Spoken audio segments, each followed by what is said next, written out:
calls me googly eyes. And you know you're beautiful, right?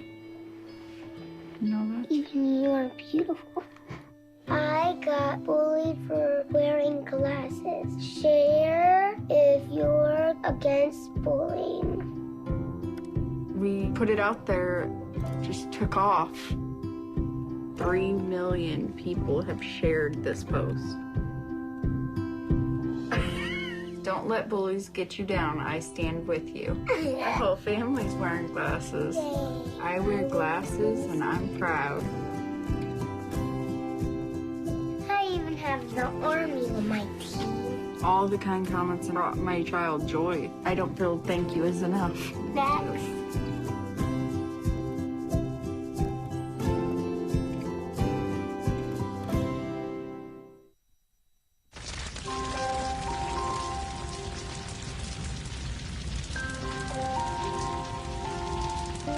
A single ember that escapes from a wildfire can travel more than a mile. That single ember can ignite and destroy your home or even your community. You can't control where the ember will land, only what happens when it does. Get Fire Adapted now at fireadapted.org. I wanted to find a bank with a purpose. I wanted to find a place that would take my money and not use it to cause the financial crisis, but to fix the financial crisis and to help end income inequality. The people that we employ are usually clients right off the streets. They don't have an account, but Amalgamated is willing to get that started for them. Their reputation supporting the working man, I think, speaks for itself. This is a bank that cares for their customers, and I appreciate that. We were able to access a construction loan through the bank's programs, and that loan has helped us house 28 families in the community. Amalgamated is a bank that was started for and about working people. Many of our customers have a deep commitment to advocating for social and economic justice. We share that commitment, and we're not afraid to stand up and say that we need to change some of the way that the country does business.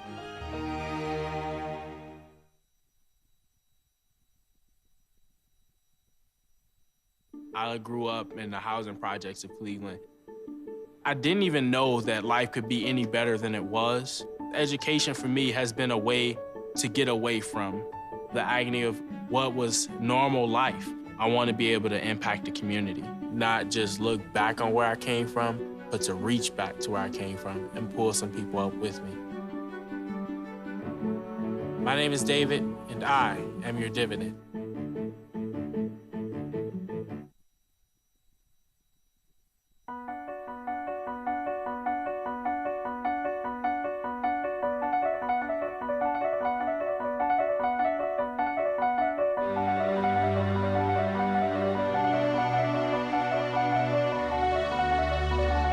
The most important issue on this planet right now is to protect and conserve biodiversity in the world's oceans.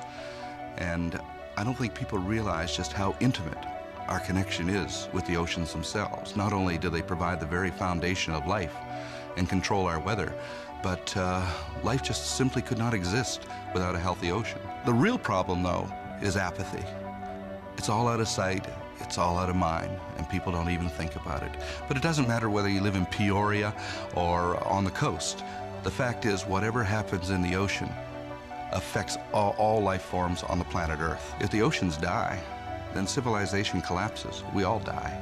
We cannot live on this planet without the oceans. This is, in fact, not the planet Earth. It's the planet ocean, but because we're a land-dwelling species, we refer to it as Earth. But it is the planet ocean, and the oceans are the heart and the foundation of all life on the planet.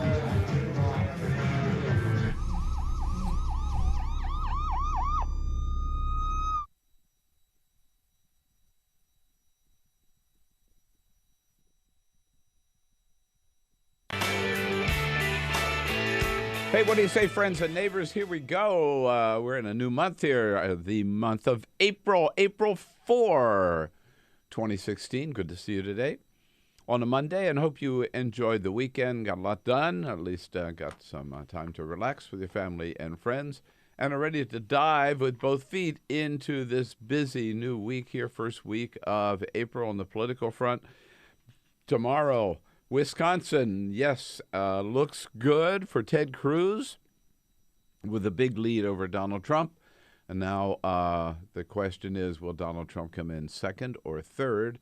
And a big lead for Bernie Sanders over Hillary Clinton could be a big win for Bernie and catapult him into real serious, contention in New York State, where he is already campaigning. If Donald Trump loses tomorrow in Wisconsin, is going to be the end of 2 bad weeks for Donald Trump, starting out with his campaign manager getting arrested for battery charges, and then Donald Trump stepping into the abortion mess and changing his position on abortion 4 times in 48 hours. And then over the weekend, giving an interview to the Washington Post, Bob Woodward, where he predicted a massive, massive reception worldwide and here in the United States. Based on what? Based on nothing, so far as we know. Could this be the beginning of the end for the Donald?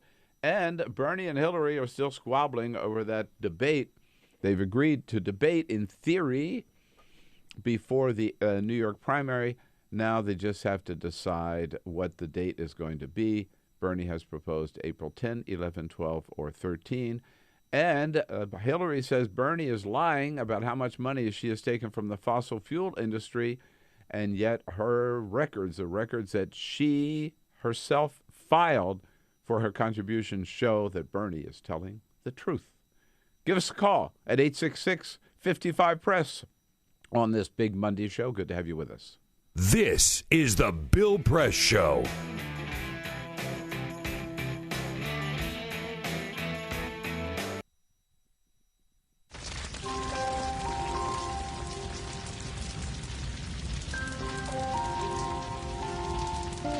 A single ember that escapes from a wildfire can travel more than a mile. That single ember can ignite and destroy your home or even your community. You can't control where that ember will land, only what happens when it does. Get Fire Adapted now at fireadapted.org. Columbine, Virginia Tech, Tucson, Aurora, Fort Hood, Oak Creek, Newtown. Newtown, Newtown. Newtown. How many more? How many more? How many more colleges? How many more classrooms? How many more movie theaters? How many more houses of faith? How many more shopping malls? How many more street corners? How many more? How many more? Enough. Enough. Enough. Enough. Demand a plan. Right now. As a mom. As a dad. As a friend. As a husband. As a wife. As an American.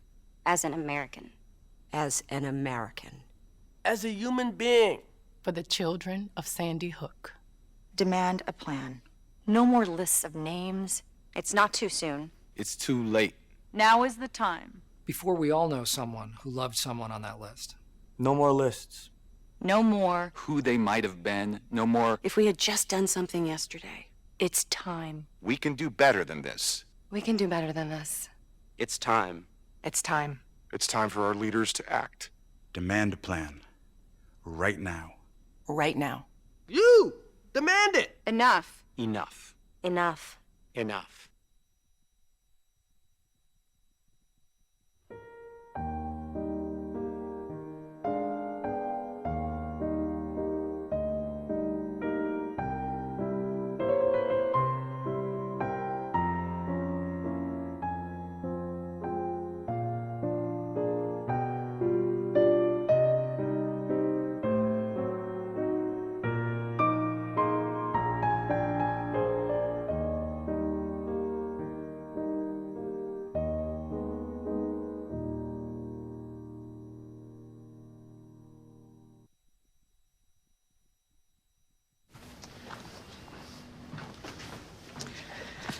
All right. I know this isn't any fun to talk about, but we should. Okay, so who's going to do what? I'll pack the dead batteries. Great. I'll only put what I don't need into a duffel bag. Perfect. That's totally unhelpful. No problem. Meanwhile, I will try to comfort everyone by speaking in a calm voice. And I'll try to get the generator going without any gas. Oh, let's not forget the cell phones, which probably won't work. Right. And who is going to handle supplies? I can forget to do a list for us. Thanks, pal. Well, I think we couldn't be any less prepared. I'm proud of you guys.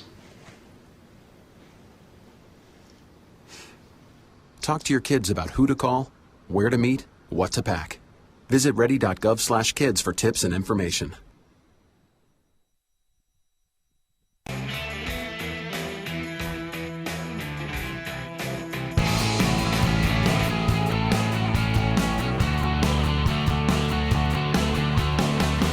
Broadcasting around the nation, on your radio, on your TV, and online. This is The Bill Press Show. Donald Trump predicts a massive recession. Yeah, what's that based on, Donald? Nothing. Man, the wheels coming off the wagon here. Hello, everybody. What do you say? It is Monday, April 4. So good to see you today in this brand new month of April and a brand new week. A big political week this week with the Wisconsin primary all set for tomorrow. And it looks like a big day for Ted Cruz and Bernie Sanders.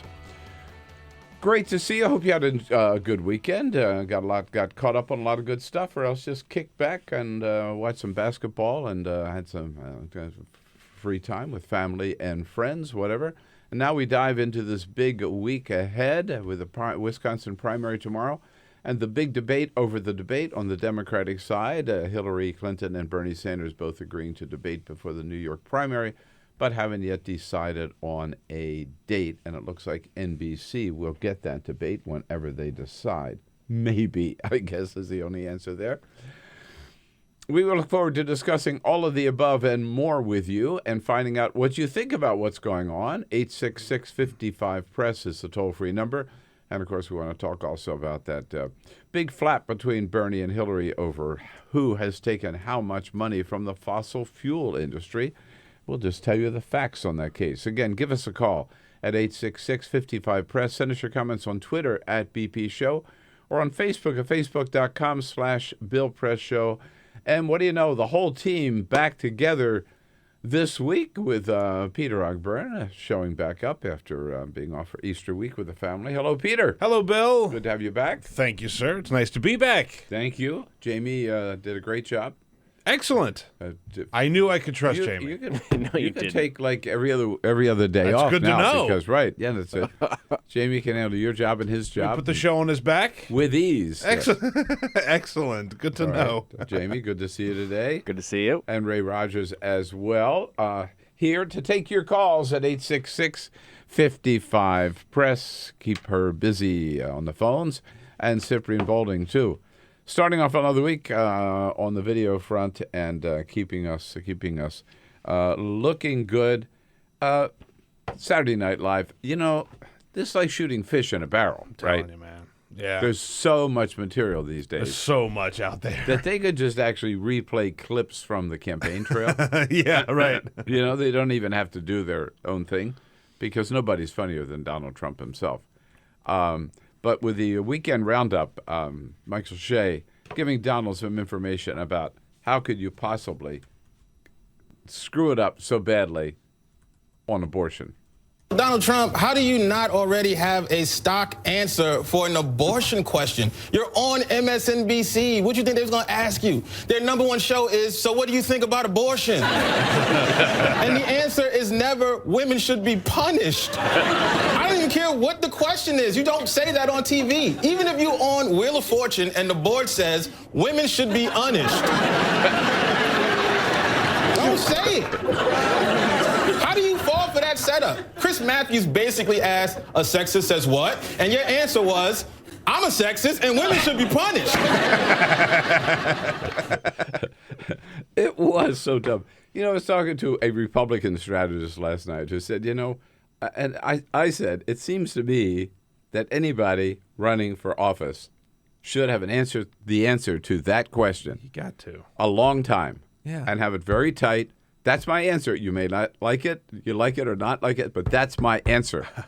You don't make it up on the spot. And it did look like Donald Trump had never thought of that question before. Yeah. You can't wing that. No. I never thought, let's see. Should the woman be punished? Yeah, I guess.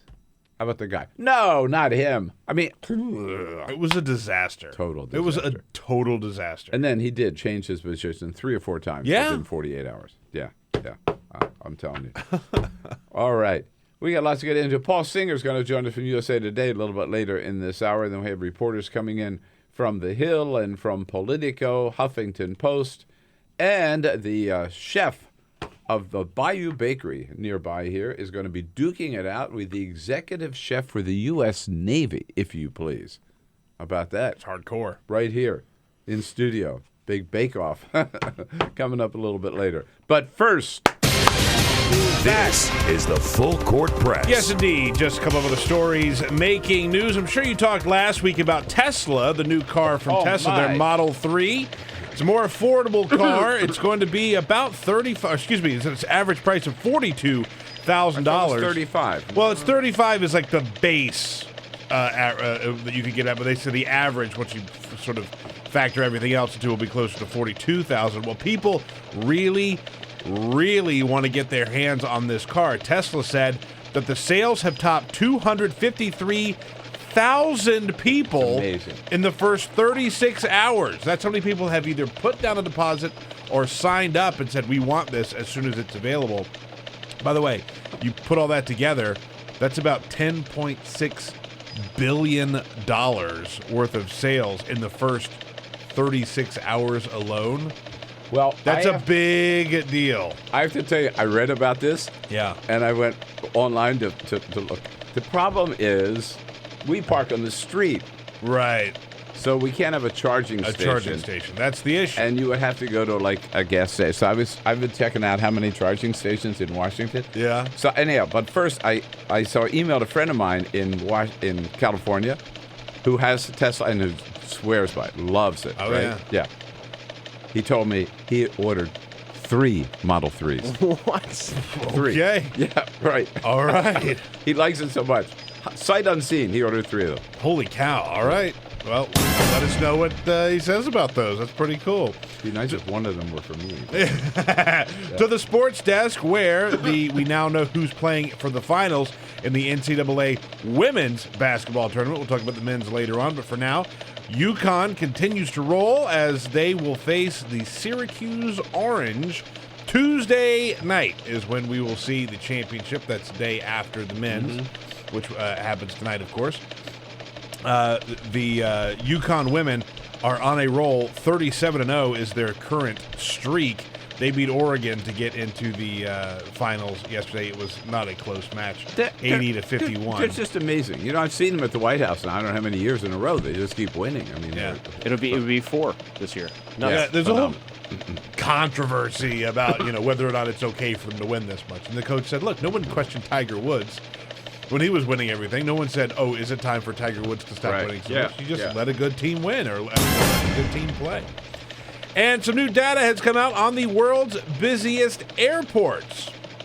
Any idea who the world's busiest passenger airport is? Busiest passenger airport in the world? O'Hare. No. Heathrow?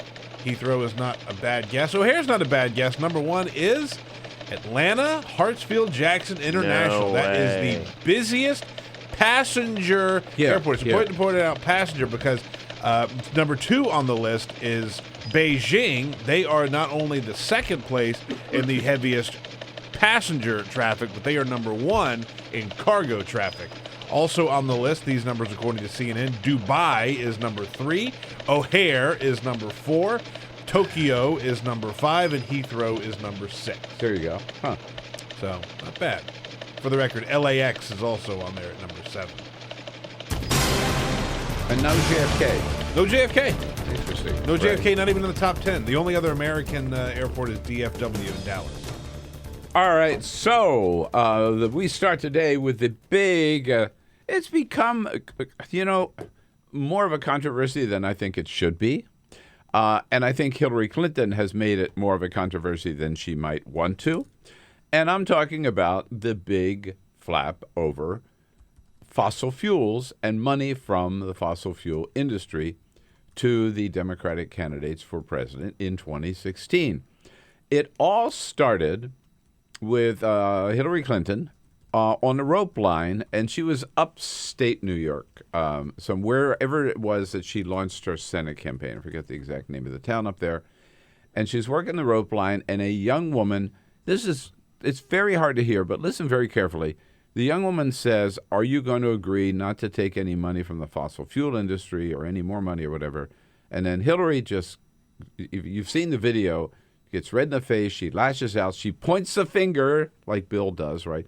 Points the finger at her and says she's tired of these lies coming from the Sanders campaign about her taking money from fossil fuels. Now listen up. Here's how it came across. Climate change. Will you act on your words and reject fossil fuel money in the future in your campaign? Yes. I do not. I have money from people who work for fossil fuel companies. I am so sick. I am so sick of the Sanders campaign lying about me. I'm sick of it. I am so sick of the Sanders campaign lying about this, she says. So I saw that and I thought, what's this all about? And I went back, and now, first of all, I think it's important to point out. So here's what we're going to do here, okay?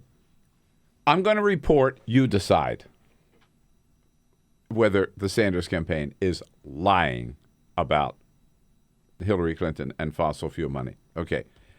So I went back to see what this was all about. And the woman there on the rope line was from Greenpeace. She's a staffer at Greenpeace. This has been a big issue for Greenpeace. Great organization, by the way. And Greenpeace started out, they sent around a pledge to Martin O'Malley, Bernie Sanders, and Hillary Clinton.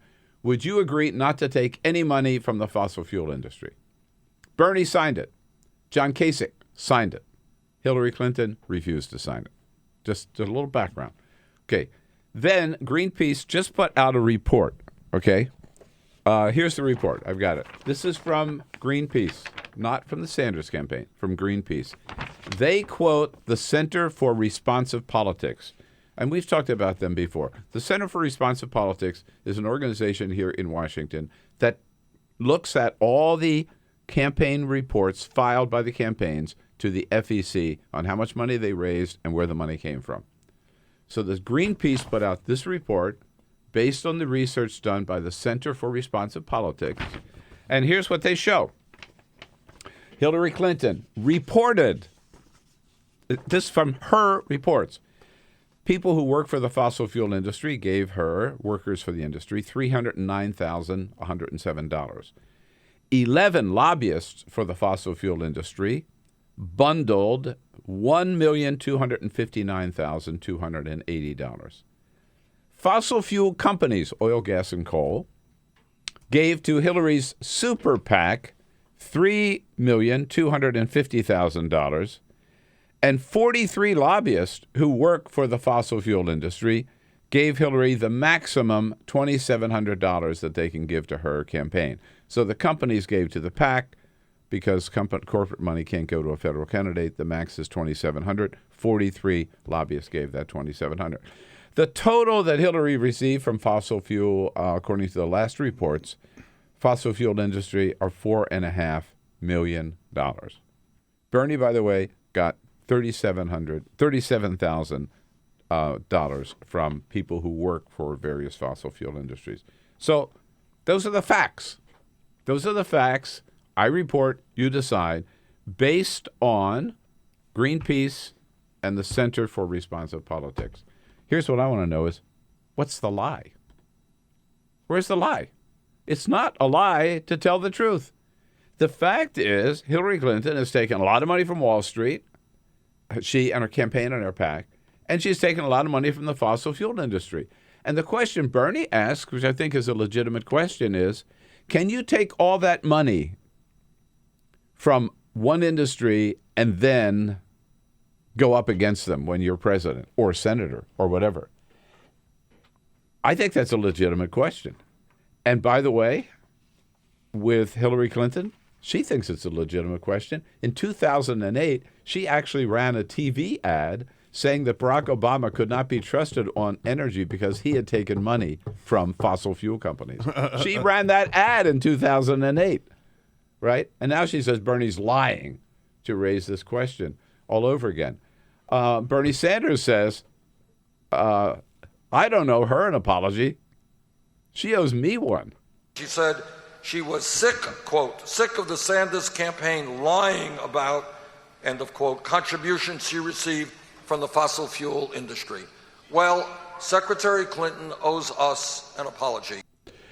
And Bernie points out for Secretary Clinton to say that she has always been against the fossil fuel industry, has never favored them. He said, ain't quite right. She's good on climate change, but there's some other stuff you have to question where she's coming from.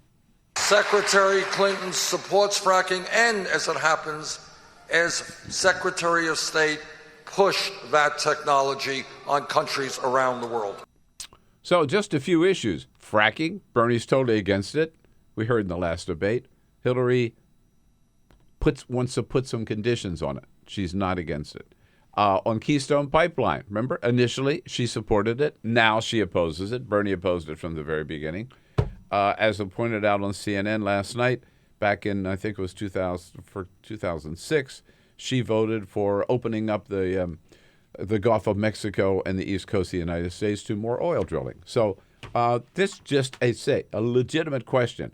But the point I want to make is the facts show that she has, in fact, taken, what was that total? $4.5 million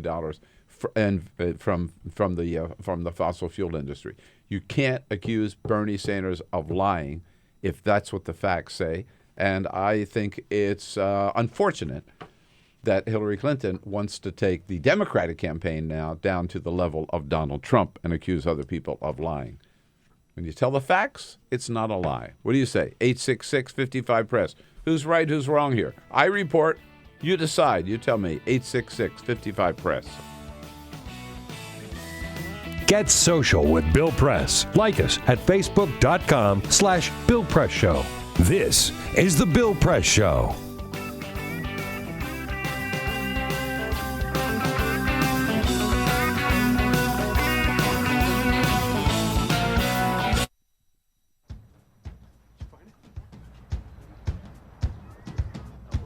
You taught him how to hit a baseball. Just like that. Say hi. How to hit a receiver.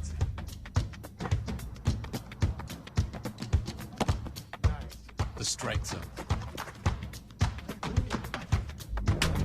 The net.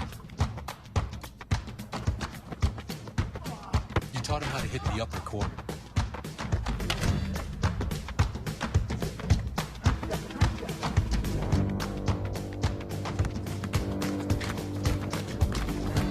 You even taught him how to hit the open man. But how much time have you spent teaching him what not to hit?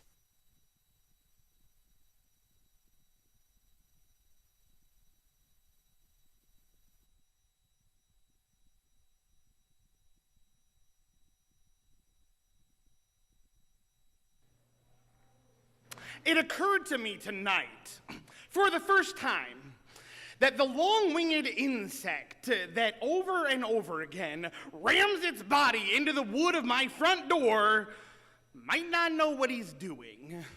He might not have a plan. Maybe that's just how he flies, and that is where the door is. And I remember you, the last time I saw you, a few weeks before we would graduate from high school, and a few days before you let a bullet dissolve on your tongue.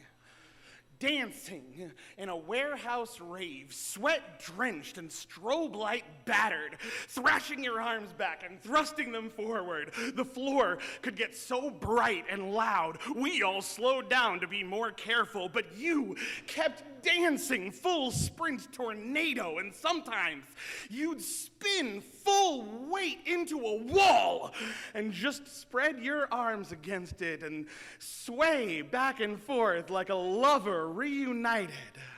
This long-winged insect is not trying to get into the house. It doesn't know there is a house. Can't imagine a life beyond that door. All it can see is the light.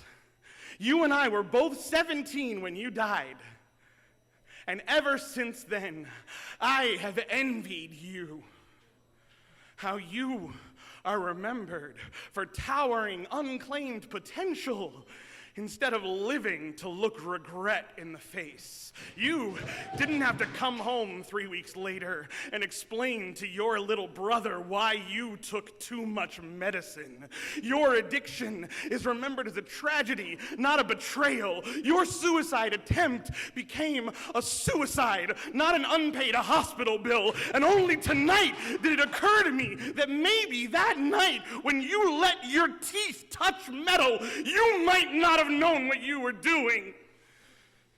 You might not have had a plan.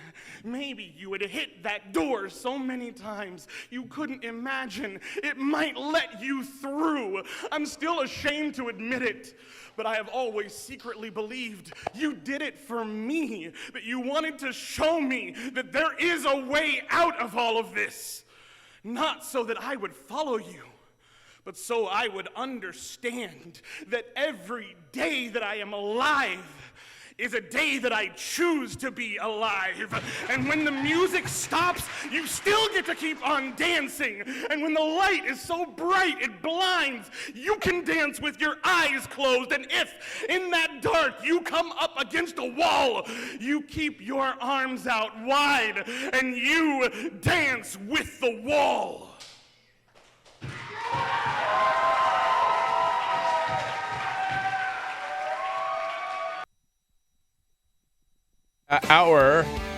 They're trying to decide on a date for a debate before the New York primary. It's going to happen. They just got to figure out a date. And back and forth over who took how much from fossil fuel, the fossil fuel industry. Hillary Clinton saying she is sick of the Sanders campaign lying about it. Actually, maybe she ought to be sick about Greenpeace, if anybody. But nobody's lying about it, I don't believe. David, calling from up in Huntington, New York. Hey, David, what do you say? Hey, good morning. Good morning. All right, I'm a Clinton supporter. And okay. Like Hillary, I am very annoyed with these people as well because they're not lying, but what they're doing is putting this idea out there that she is on the take and is corrupt, which there is absolutely no evidence of. And as far as the connection between Greenpeace and Bernie, when she accused them of lying, Bernie said, "Oh, we're not lying. We told the truth." So him and Greenpeace are basically coming from the same page. And she was interrupted earlier in that rally by Bernie supporters. So let's not pretend that this is some canard coming out from the Clinton campaign. Well, number one, David, it is okay, by the way. I checked the United States Constitution over the weekend. It is okay to criticize Hillary Clinton, okay? I just want to be sure that everybody does understand that, right? And the other thing is, here's the question, okay, David. Did she accept $4.5 million from the fossil fuel industry or not? This yes, is the she Bill did. Press Show.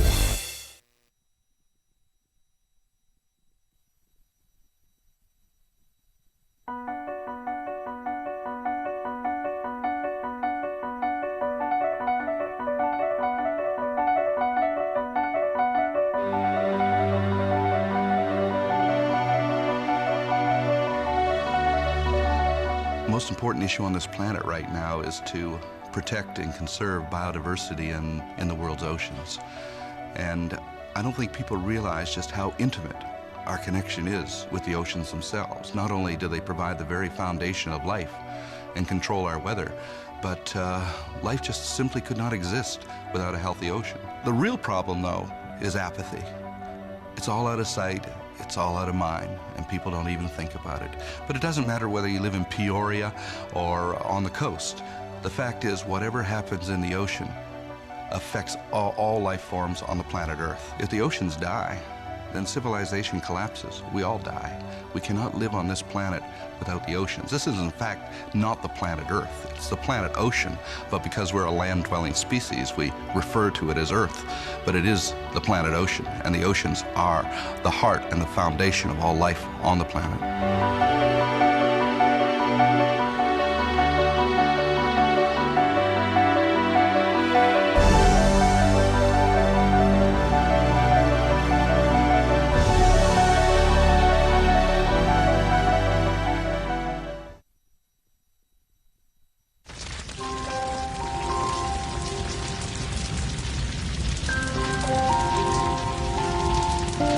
A single ember that escapes from a wildfire can travel more than a mile.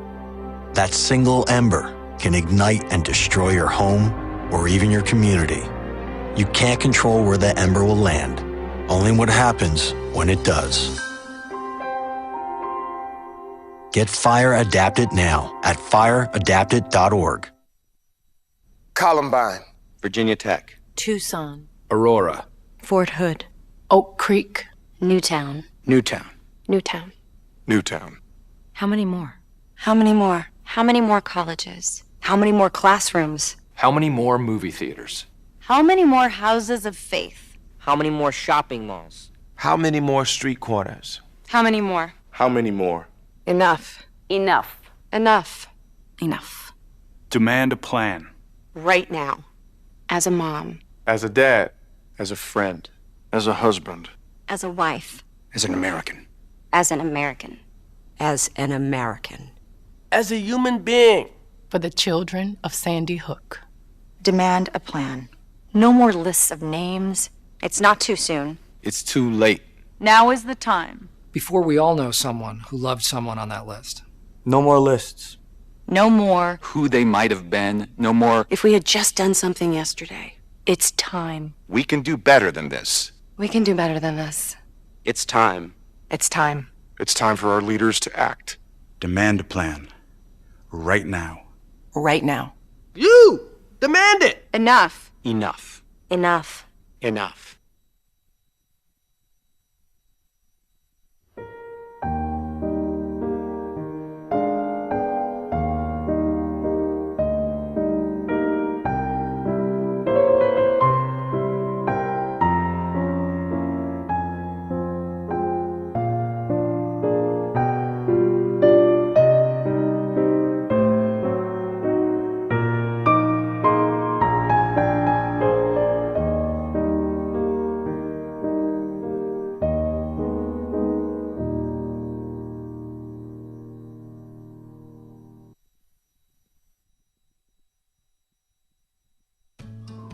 You wouldn't let money just blow out of your house.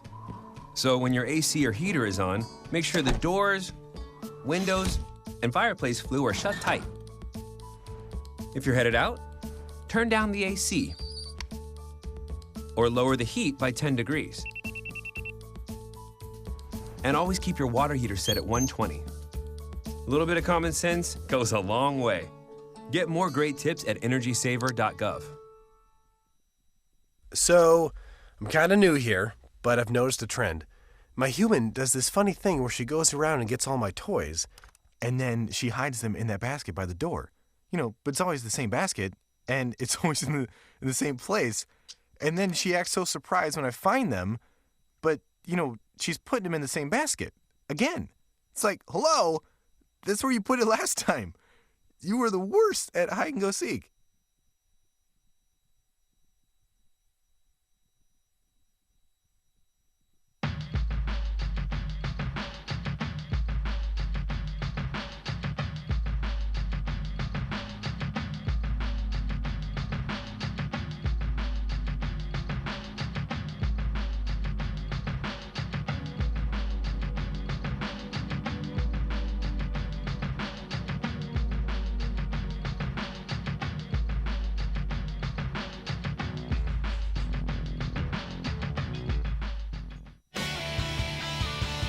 Hey, 34 minutes after the hour now. Yes, indeed, the Bill Press Show. Monday, April 4.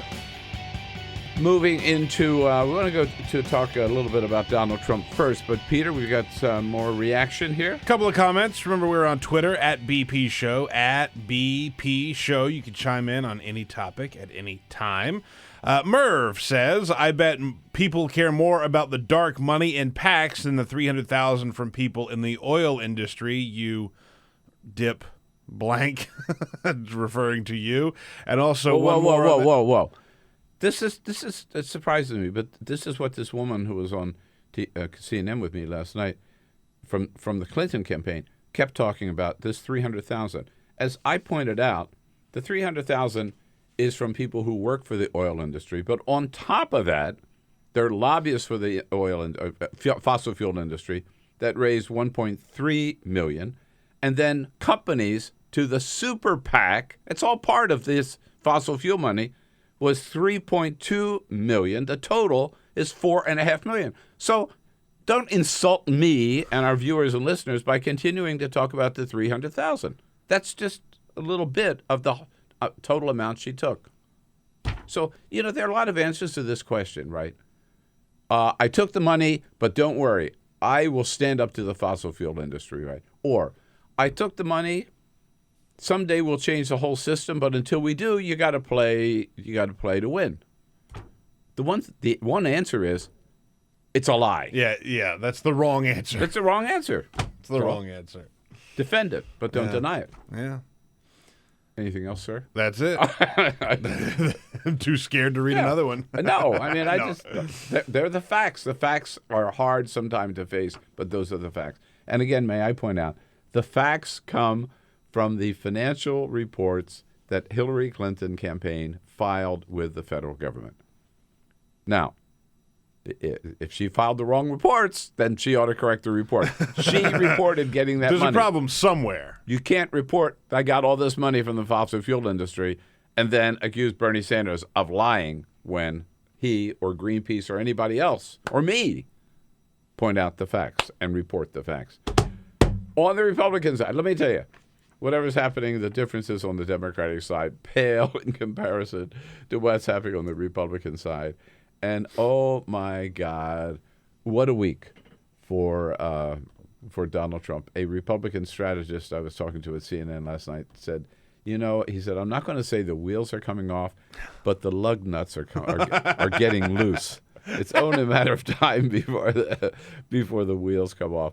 Think about it. It started the week when Corey Lewandowski, his campaign manager, is accused of battery by the arrested for battery by the Jupiter, Florida Police Department because of grabbing and shoving reporter Michelle Fields, which at first he denied. Then they showed the videotape, and clearly he comes out of nowhere and grabs her because he thinks being a little rough on Donald Trump verbally. She's asking him a tough question.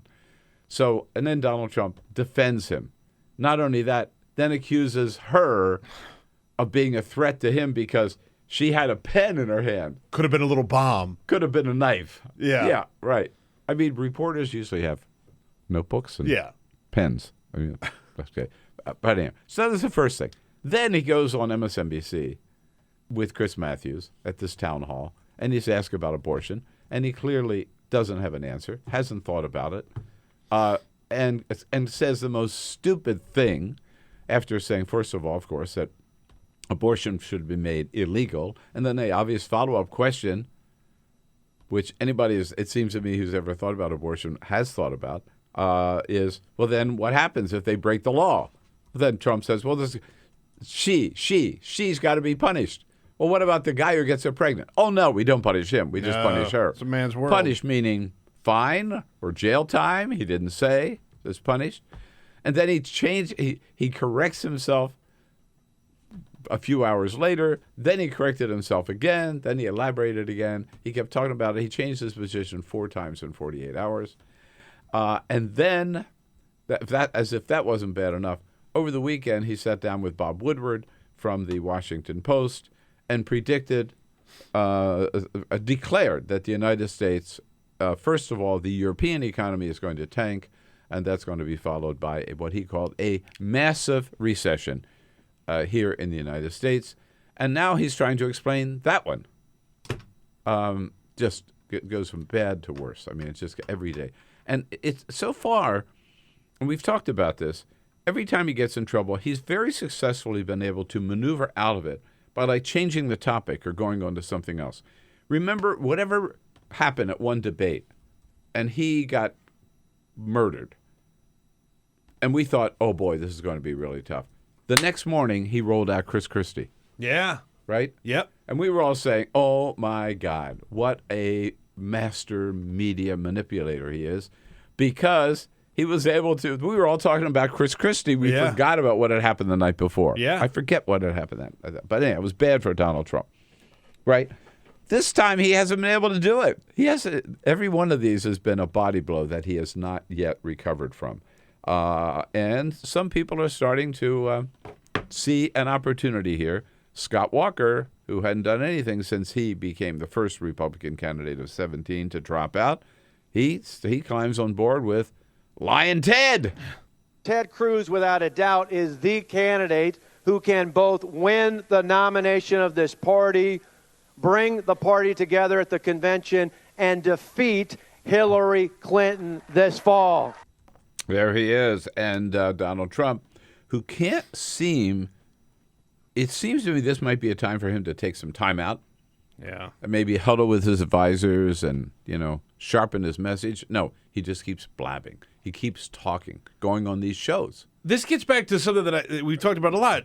Trump is essentially a shock jock on radio. I want to see what he's going to do next. And it seems as though he's sort of run out of stunts to get people excited. I mean, who knows, right? Like there's all these good entertainers always have one final act. I do think we've reached the end of the road with It feels that way, right? I believe so. I think he has finally shot himself in the foot and will not get the nomination. Is it too late though? Yeah, that's what I was going to ask. Is it too late? Well, he's got to get the nomination. Right. I think he was a week ago I would have said he's going to be the nominee. Yeah. I don't believe that any longer.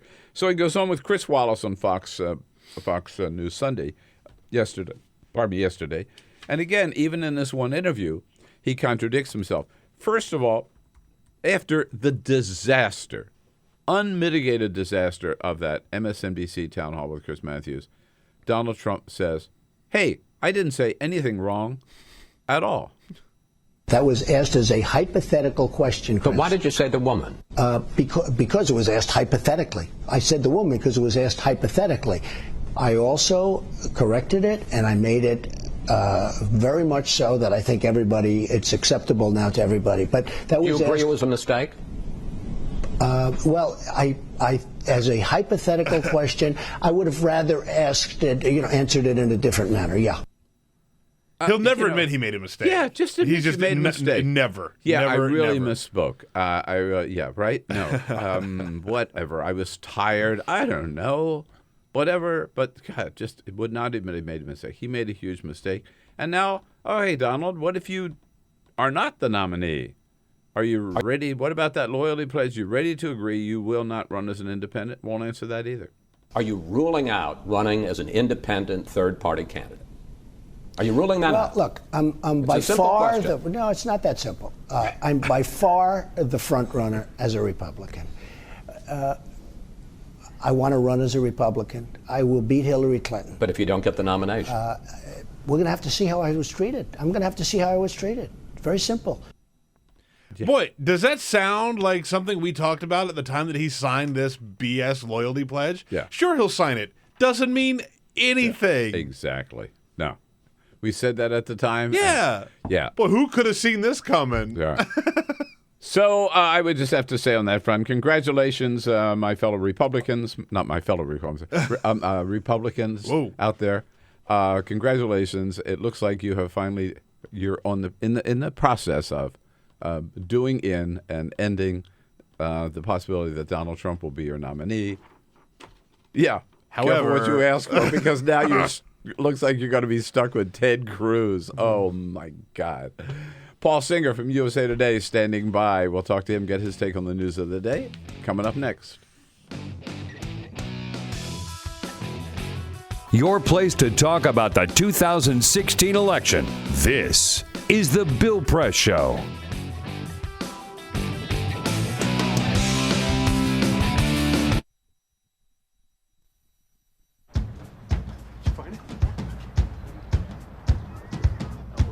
You taught him how to hit a baseball. Just like that. Say hi! How to hit a receiver.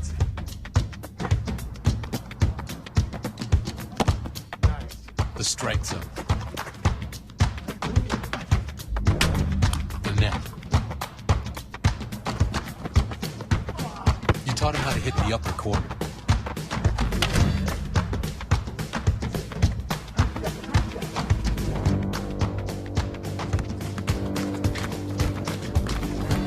You even taught him how to hit the open man. But how much time have you spent teaching him what not to hit?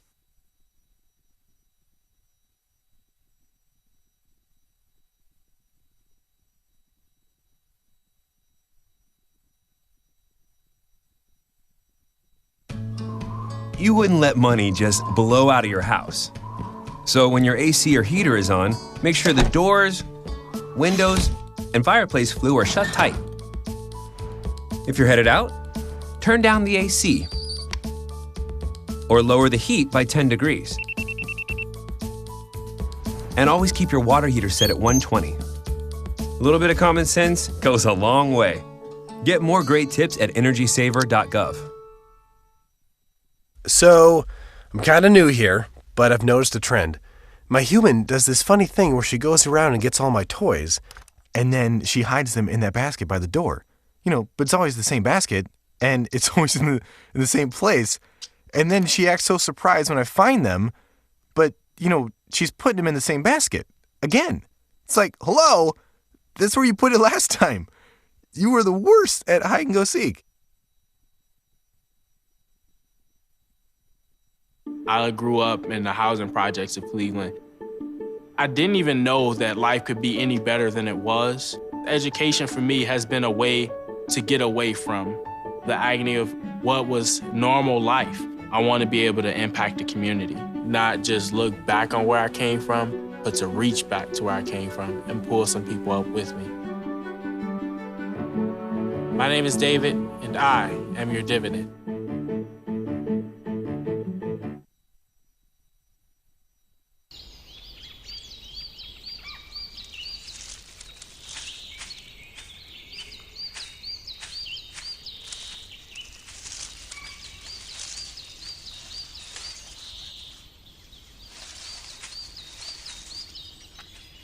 At Earth Justice, we defend the environment in the courtroom.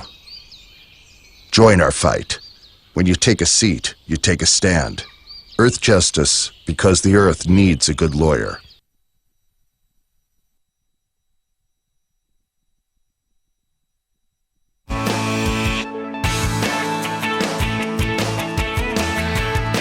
Seen on Free Speech TV and online on TawkrTV. This is The Bill Press Show.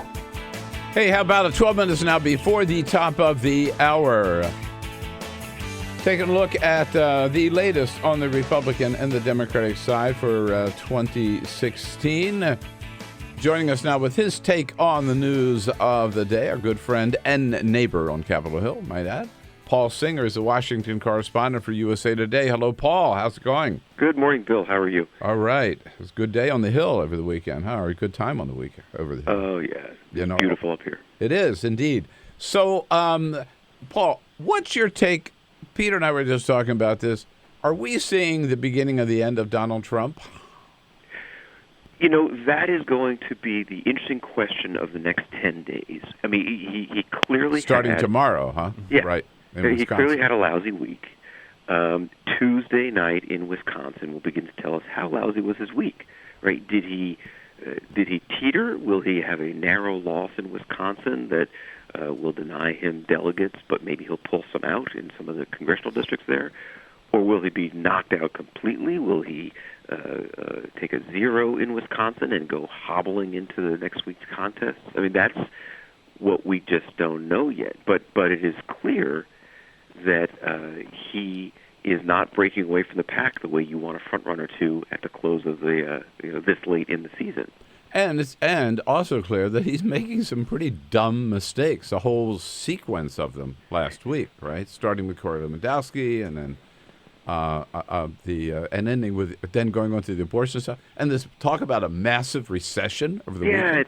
It's just weird stuff. I mean, Trump talks a lot about wanting to be unpredictable and how that's a good quality, right? I mean, he does, and he has a point. To a point, right? You want, as a negotiator, you want your opponents to be a little confused about what you might do next. But the problem is that, for voters who have not yet decided who to pick, how do you pick the guy who's never entirely sure where he stands on issues that might matter to you, or kind of moves around or says remarkable things? I mean, for his base, that's okay. People are not going to care so much.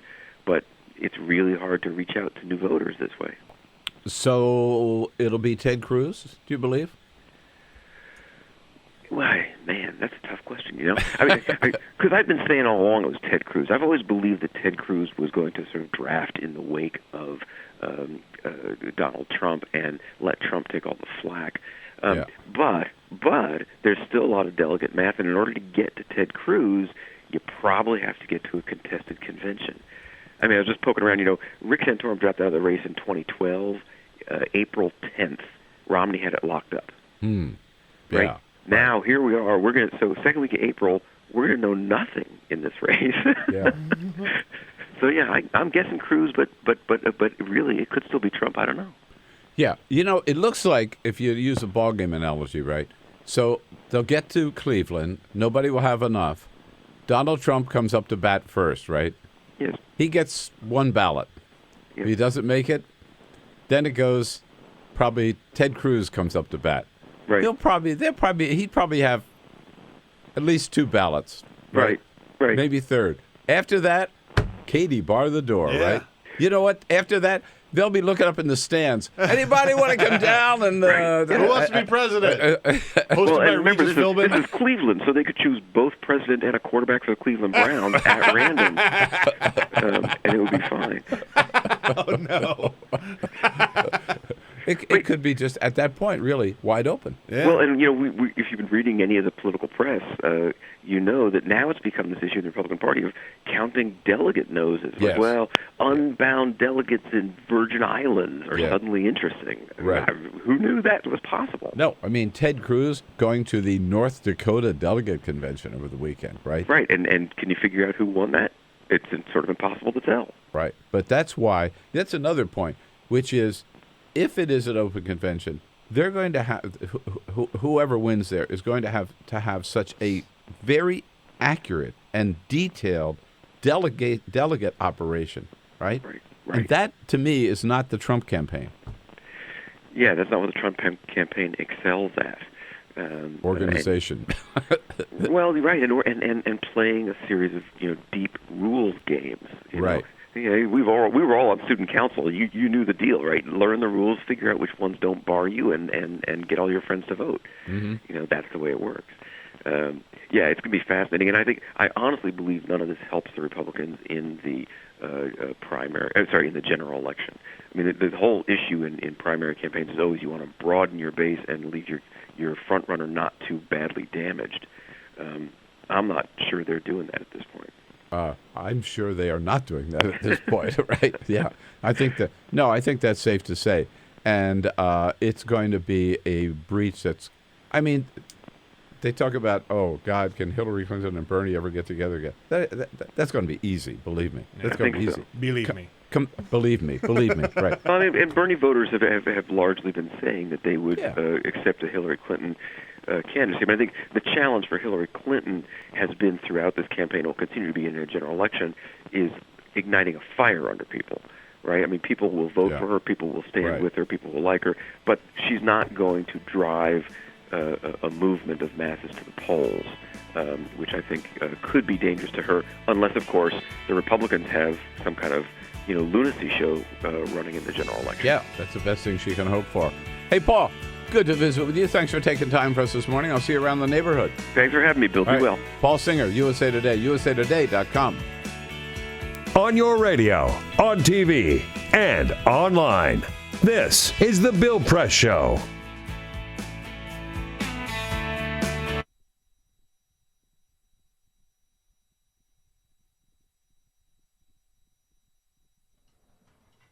For my 6th birthday, my grandpa gave me a Rubik's Cube.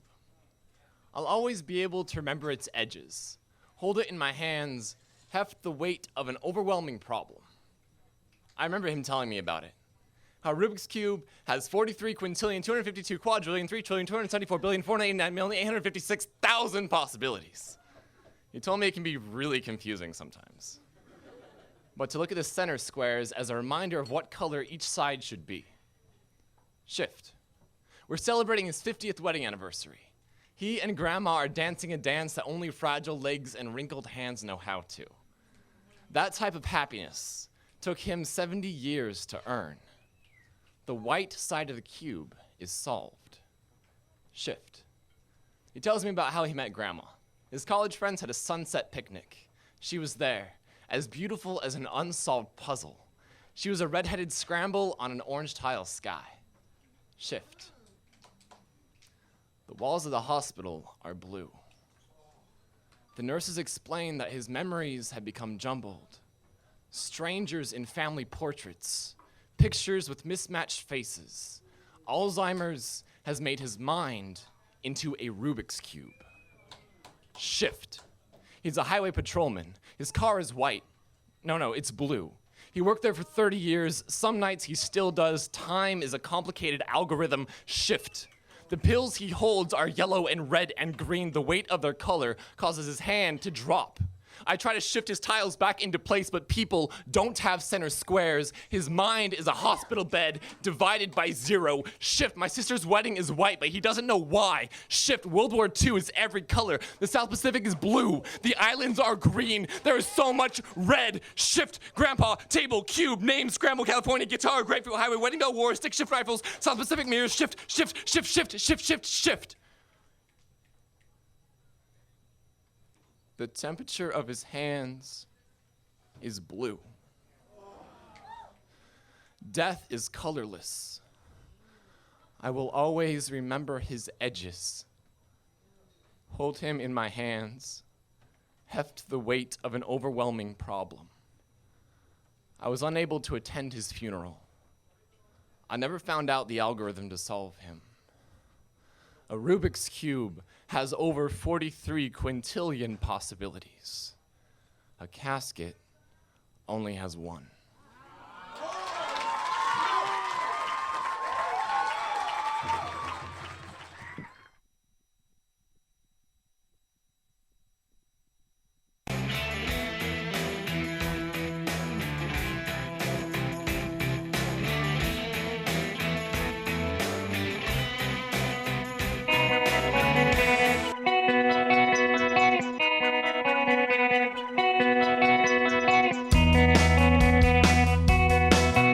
This is the Bill Press Show. Kate Martell from The Hill at the top of the next hour. It was a big day in New York Thursday and Friday because both Ben and Jerry, both friends of the show, yes, they took their Bernie's Yearning ice cream to New York. They hit Washington Square on Thursday and Union Square on Friday to hand out pints of their Bernie Sanders flavored ice cream.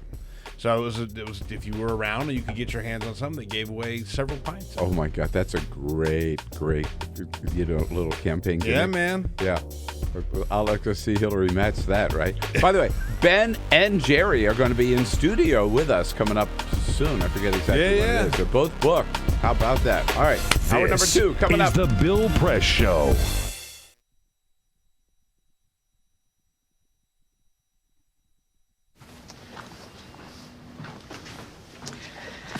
All right. I know this isn't any fun to talk about, but we should. Okay. So who's going to do what? I'll pack the dead batteries. Great. I'll only put what I don't need into a duffel bag. Perfect. That's totally unhelpful. No problem. Meanwhile, I will try to comfort everyone by speaking in a calm voice. And I'll try to get the generator going without any gas. Oh, let's not forget the cell phones, which probably won't work. Right. And who is going to handle supplies? I can forget to do a list for us. Thanks, pal. Well, I think we couldn't be any less prepared. I'm proud of you guys. Talk to your kids about who to call, where to meet, what to pack. Visit ready.gov/kids for tips and information.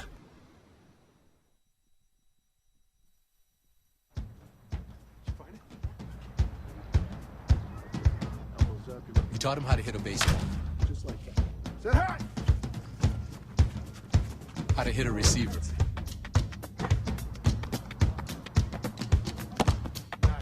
the strike zone, the net.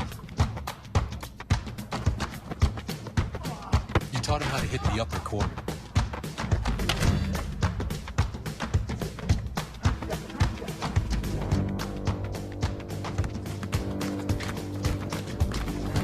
You even taught him how to hit the open man. But how much time have you spent teaching him what not to hit?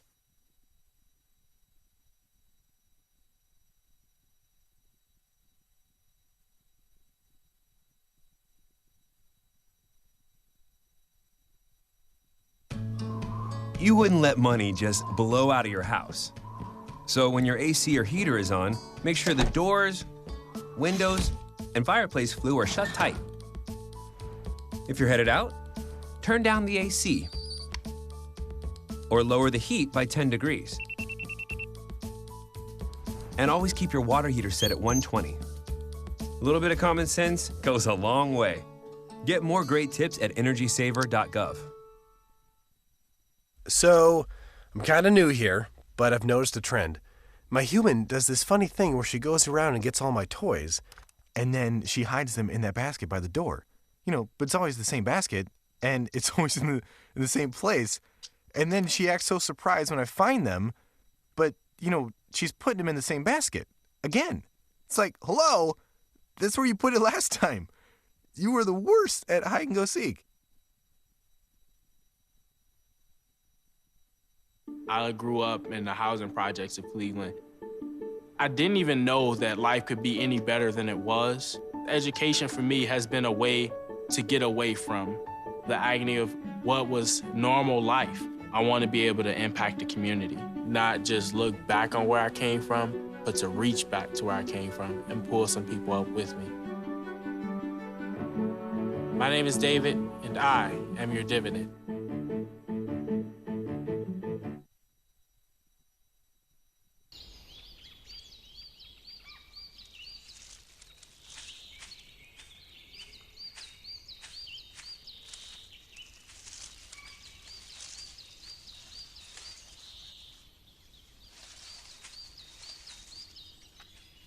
At Earth Justice, we defend the environment in the courtroom. Join our fight. When you take a seat, you take a stand. Earth Justice, because the Earth needs a good lawyer.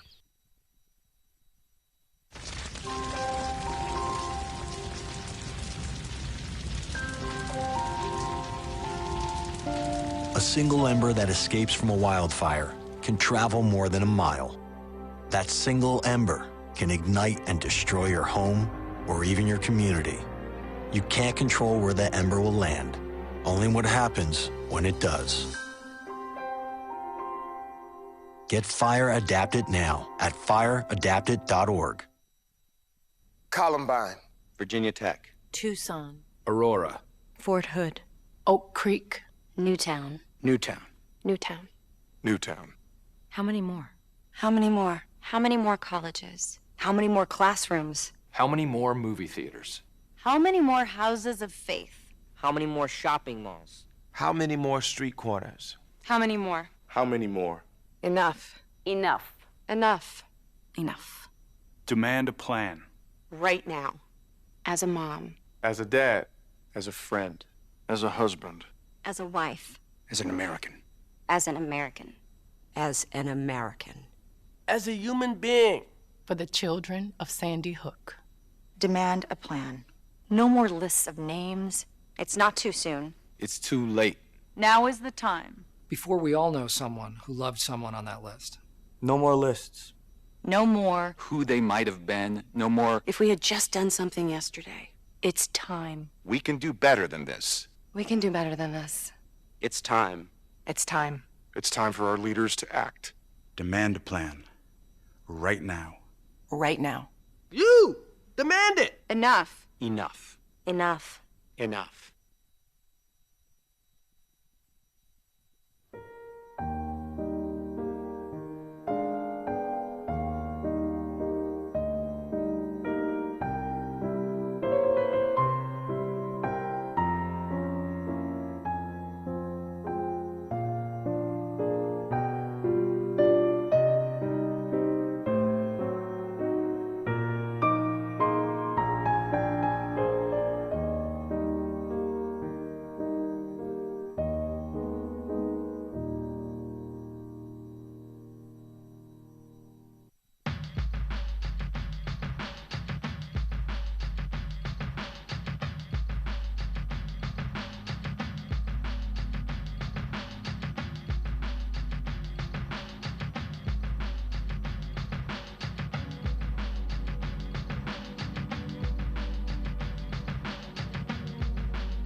Broadcasting around the nation, on your radio, on your TV, and online. This is The Bill Press Show. Donald Trump predicts a massive recession for the United States. I predict a massive depression for Donald Trump once he finds out he's not the nominee. Hey, hello, everybody. What do you say? Good to see you today on a Monday. Monday, April 4. It's the Bill Press Show, and we are coast to coast alongside of you, whether it's on the radio or television. Coming to you live first on your local progressive talk radio station, and so proud to be your morning offering there on the radio.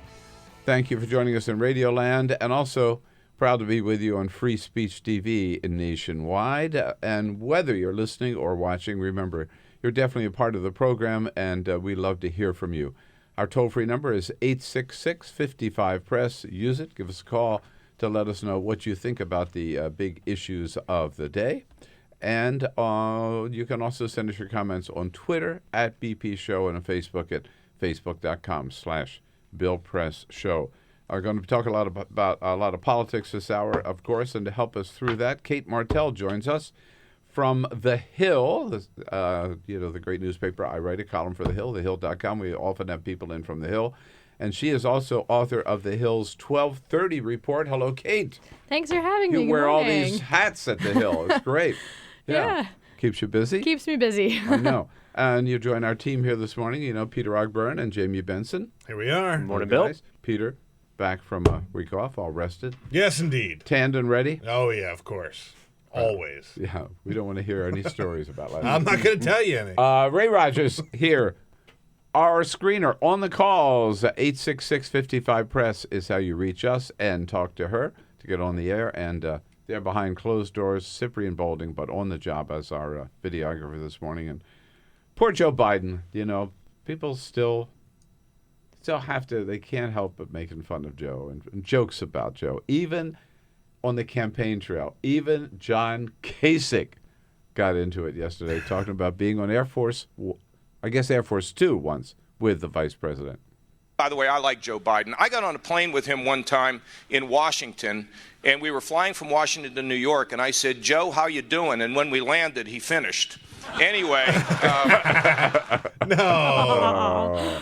Oh, come on, Joe. By the way, I was watching some of the NCAA men's basketball stuff, and Biden was there. He was in the crowd. Was he really? Yeah, and they got for the Villanova game? For Villanova, yeah. And so they brought him and Jill Biden up to hang out with Kenny and Charles Barkley and Ernie and the whole gang, and it was a trip. Like, the only guy that's funnier than Charles Barkley might be Joe Biden. And the two of them together was hysterical. Did they get him a mic? Did they talk? Yeah, they sat down and talked, and they had this whole thing. They were talking about this program to sort of limit campus sexual abuse, and they just started talking basketball. He's a big Villanova guy, Biden. Did he go to Villanova? I don't know. He was definitely he and Jill both made very clear that they were pulling for Villanova. But I mean, I going to high school in Wilmington, Delaware, the Salesianum, a rival school to Joe's high school, Archmere. We were there both about the same time, and a lot of guys from Villanova, from Sally's and Archmere went to Villanova. So, quick fact check: Joe Biden attended Syracuse. Jill Biden attended Villanova. Oh, there you go. Okay. Oh, wow. So her team won and his team lost. That Jamie's on it, isn't he, man? Jamie, he's yeah. You missed a lot last week. Good job, Peter. Jamie. You missed a lot. No, I'm kidding. Pulling up those. Good job, Jamie. All right. Anyhow, Kate here with us for the first half hour. Then we'll be joined by Ben Streckinger from Politico, Travis Waldron from Huffington Post in the next hour, and then the big cook-off or bake-off between the head chef at Bayou Bakery and the head chef for the U.S. Navy. I'm excited about that. Man, who to root for, the home team or the Navy team? Yeah, right. It's like the Army-Navy game right Got to here in the support our studio. troops, Bill. And we'll get right to it. But first, This is the Full Court Press. Yes, indeed. Just a couple of other stories making news. We were just talking about the NCAA men's basketball tournament. Now we know who's going to be playing in the final tonight. It will be Villanova taking on the Tar Heels of North Carolina. 2 games over the weekend that were not close. Villanova taking on the Oklahoma Sooners. Both of them were a 2 seed. Villanova won that game 95-51. It was a 44-point blowout. That is the biggest margin of victory ever for the NCAA tournament. Also, the Tar Heels of North Carolina taking on Syracuse. They won that game 83-66, which means tonight is the championship game between Villanova, a 2 seed, versus UNC, a number 1 seed. Action kicks off 9:19 p.m. Eastern Time. so it's the time for me to fill up my bracket finally. You can fill out your bracket. It's finally time. Yes. The New York Times reports that the White House has had a big upgrade in terms of technology. That the president and the White House has been looking at how to make the technology at the White House better. And here are just a couple of things that they have done. Employees have new computers with fast solid-state drivers and modern technology, or modern processors, I should say. They are new color printers, right? Big step up. You got a color printer now. A whole new phone system, and a lot of the staff have new iPhones, and the Wi-Fi has been upgraded. So you can now stream video, live stream video, off of the Wi-Fi at the White House now. So stepping things up a little bit. Yeah, I might point out that there is still no Wi-Fi in the briefing room. I find that to be amazing. For the reporters who work there, and so everybody complains about it. Yeah, and we should complain about it. So they got a long way to go. No Wi-Fi in the briefing room. Cell phones, usually you can text, but no internet hookup. All right, so Rhode Island has a new tourism campaign, right? They're pushing this whole new thing about coming and visiting Rhode Island. All right? I know where you're going. Go ahead. Okay, all right. Well, so they're saying, come and visit Rhode Island. It's great here. Jamie did this story last week, didn't you, Jamie? Did you do the story? I'm just waiting. Did you do the story last week? No. Oh, okay, all right. I'm sure you'll get one next hour. I'm sure I will. All right. Anyway, whole new campaign is put together by Betsy Wall. She's the chief marketing officer of the Rhode Island Commerce Corporation, because they want people to come and see Rhode Island. They show a lot of pictures of how beautiful Rhode Island is. A lot of great things to see. And in it Rhode is. Island. It's a great state. Well, here's the problem, though. In the TV ads that they're showing about how beautiful Rhode Island is, they actually use stock footage from Iceland. Which is not But I think Rhode they've taken it down now. They have taken it down, and Betsy Wall, the woman I mentioned, has resigned. The governor of Rhode Island, Gina Raimondo, has come out and says we need to hold people accountable because Rhode Islanders deserve better, and too many mistakes were made. They always try so hard, and they just get so close. I know. I'm from Rhode Island. Are you? Yeah. They were calling it Rhode Iceland. Rhode Island. That's where the mistake was. Rhode Iceland. There you go. As the husband of a property owner in Rhode Island and a daughter of Rhode Island also from Providence, my wife, Carol, spent a lot of time in Rhode Island. It is a great state. Great It's beautiful. The Dell's lemonade. That's what keeps it. It's this frozen lemonade with little lemon pieces in it. It's really? It's their signature thing. I've never heard of that. I haven't either. Oh, you got to No. try that. That's Whoa. yeah. Yeah. They're all over the state. They have little lemon pieces in it. That sounds awesome. And where are you from in Rhode Island? I'm from Newport. Newport. I grew up there, and then moved to New Hampshire, and I've been in New Hampshire ever since. So. Oh, I got it. All right, good. Now let's talk about this Republican. Start on the Republican primary. It looks. We were talking earlier. It looks now that like Donald Trump is not going to get enough delegates to win this nomination on the first ballot. Would you agree? That we're definitely looking that could happen, especially if he loses Wisconsin tomorrow. If Ted Cruz wins that, there's a good chance he's not going to get to the magic 1237 number, which brings us to the convention where we don't know. We could come out with so many different scenarios. Yeah, you've been writing about this, about what an open convention might look like. So let's assume he loses Wisconsin tomorrow and he just starts to fade. He doesn't lose the delegates that he's got, but he is not able to add enough delegates between now and then to get to the 1237. How does this work? So it looks like if he gets over 1,100 and he's about 100 away, based on the unbound delegates, there's still a chance he could come away with the nomination based on that. But if On the first ballot. On the first ballot. However, if he comes just short of that, if he comes 1,000 and up, then there's a good chance that we're going to see a lot of people coalesce around Ted Cruz, or they could bring in, I know we're hearing Paul Ryan, whether or not, I don't think that's actually going to happen, but we're hearing a lot of rumors about bringing in another candidate, somebody that isn't even running, isn't even on the ballot right now, to bring in as the second or third ballot. But let's look at that. Let's say that somebody else gets the nomination. Donald Trump doesn't have much of a reason for right now not to run as a third-party candidate. His campaign right now would be how hard is it to spell Trump? And if you look at this point, it'd be hard for him to get on a lot of the state ballots, but he could definitely run a write-in campaign. And some of the people I talked to said I wouldn't put a Krzyzewski as a write-in candidate, but Trump isn't hard to spell. You could still get a few electoral college votes that way. Some people might smell a drumpf. Yeah, right. Yeah. Like his real name. Does he get credit for that if someone writes in drumpf? Yeah. I bet they'd have to have a few options on the ballot, or what account actually is Donald Trump. Only if they're from the old country and knew his ancestors. His real name. Yeah. Drumpf. Yeah. Right. Okay. Or have watched John Oliver. Yeah, right. Exactly. Yeah. Right. But Trump, okay. Yeah. So let's say that we go into the general election. We have the Democrat, we have the Republican, and then we have Donald Trump as a third-party candidate. Now, in the Electoral College, you don't just need to win the plurality of votes. You need to get a majority. You need 50% plus one, which means there's 538 electors in the Electoral College. If some candidate must get to 270. Mm-hmm. Now, if there's a strong third-party contender, and Donald Trump has such a strong backing, his supporters are very strong about opinions about him, that he could definitely pull away votes from both the Republican and the Democrat, and there's a scenario where no candidate could get to the magic 270. Now, if that happens, basically chaos ensues, and it goes to the newly elected House of Representatives to then decide who's our next president.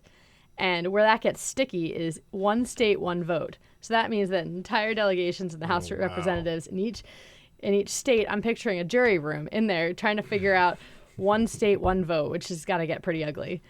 And that could end up deciding who the president of the United States is. Oh, my God. And then it goes to the vice presidential candidate is decided by the Senate. So that means that not necessarily the running mate of, let's say, the Republican one, it's not necessarily his running mate as the vice president. It's whoever the Senate decides. Oh, wow. I didn't know that. So this spirals out of control. I am salivating thinking of this scenario playing out. It's crazy. Think how ugly that's got to get. Oh, are you kidding? How beautiful. Yeah. Ugly to a lot of people. Yeah. It's like a political junkie dream. Yeah, really. And a talk show hoster. I'm going to light a candle and keep that candle lit from now until November 8. By the way, it's November 8. Why isn't election day November 1? That's the first Tuesday in November. Why are we waiting until the 8th? I don't know. That's a good question. Yeah, I have no idea. Well, I just discovered that over the weekend. But so I want to come back to, if nobody gets to 270, right, then it goes to the House. But to the newly elected members of the House, which means they don't take office, they're not sworn in until January of 2017. Exactly. So that means we won't have a decision until the very earliest after they're all sworn in January. And that means it's interesting that it's the new House, too, because you don't have any of the lame ducks. You don't have any people who are about to be out of office that don't really care as much. It doesn't look like it's not going to hurt their political careers as much. So the fact that it's the newly elected House, that puts so much pressure on the House races in the fall.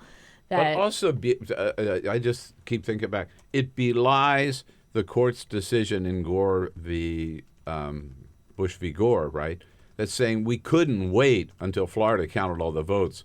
We had to make a decision now, you're right, and basically anoint George W. Bush president. They were just saying that waiting a week, right, would be like too long. And now under this scenario, spelled out in the Constitution, you'd have to wait until the following year. Yeah, and also that Barack Obama could end up being president in interim until this all gets sorted out. So third term. That is amazing.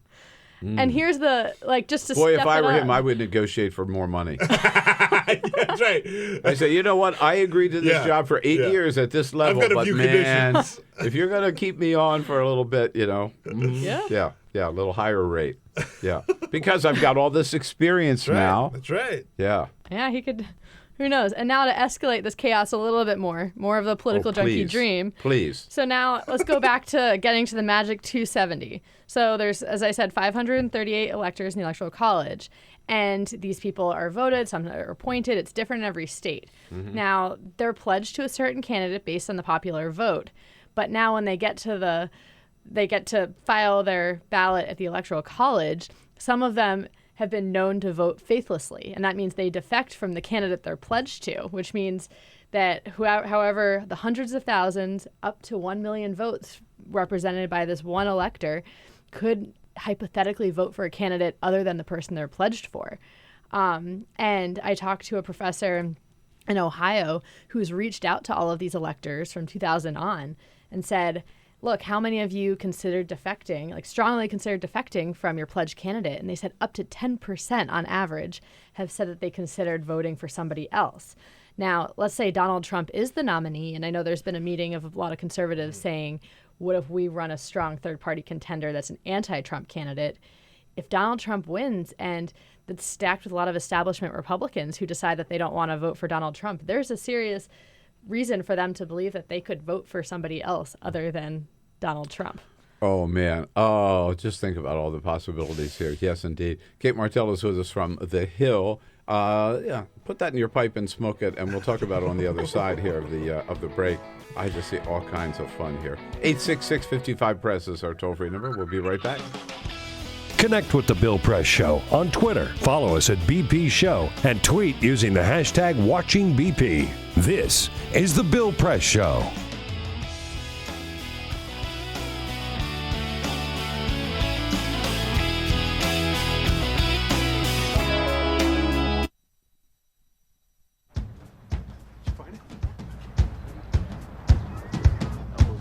You taught him how to hit a baseball, Just like that. Say hi! how to hit a receiver,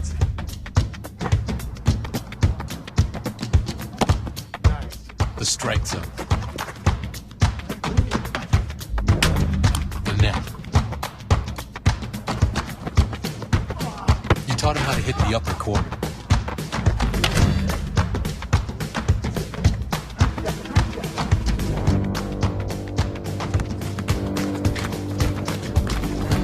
You even taught him how to hit the open man. But how much time have you spent teaching him what not to hit?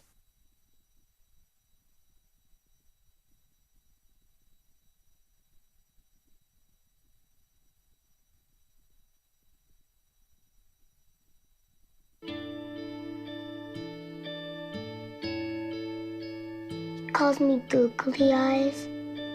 You know you're beautiful, right? You know that? Even you are beautiful. I got bullied for wearing glasses. Share if you're against bullying. We put it out there, just took off. 3 million people have shared this post.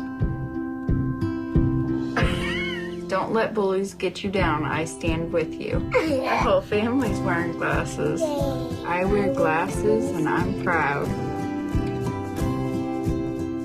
I even have the army on my team. All the kind comments brought my child joy. I don't feel thank you is enough. Thanks.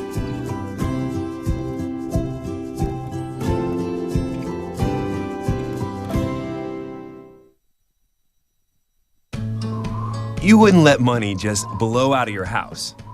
So when your AC or heater is on, make sure the doors, windows, and fireplace flue are shut tight. If you're headed out, turn down the AC or lower the heat by 10 degrees. And always keep your water heater set at 120. A little bit of common sense goes a long way. Get more great tips at energysaver.gov. So, I'm kind of new here, but I've noticed a trend. My human does this funny thing where she goes around and gets all my toys, and then she hides them in that basket by the door. You know, but it's always the same basket, and it's always in the same place. And then she acts so surprised when I find them, but, you know, she's putting them in the same basket. Again.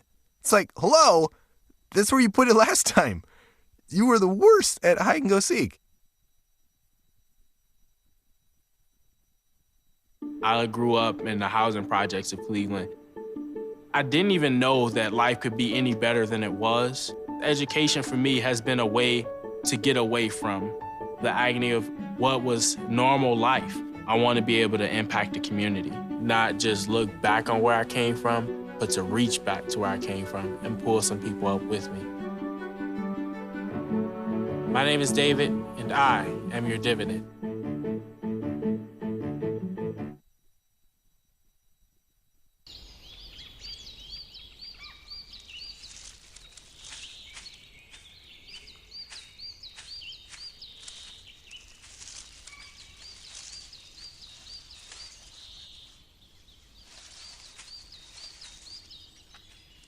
At Earth Justice, we defend the environment in the courtroom. Join our fight. When you take a seat, you take a stand. Earth Justice, because the Earth needs a good lawyer.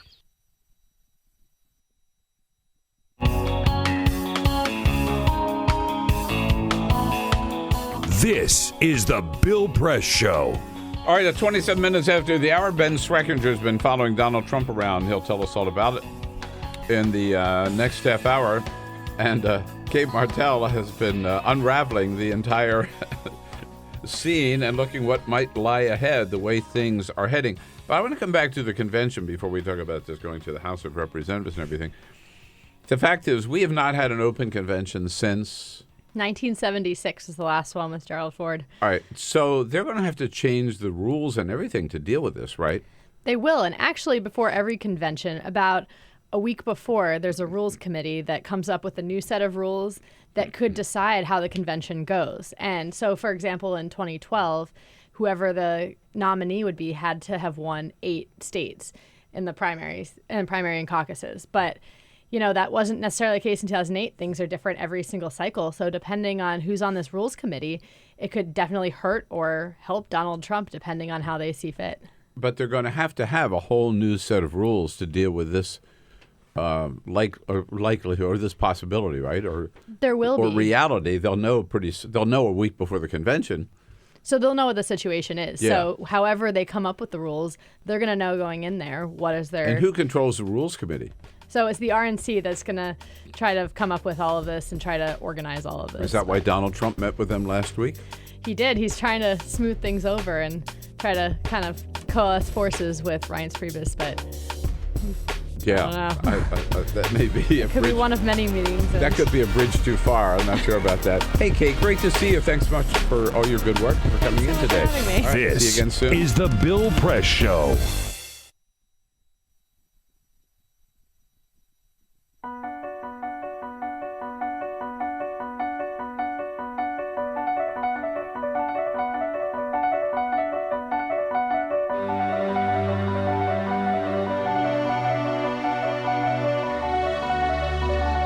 Most important issue on this planet right now is to protect and conserve biodiversity in the world's oceans.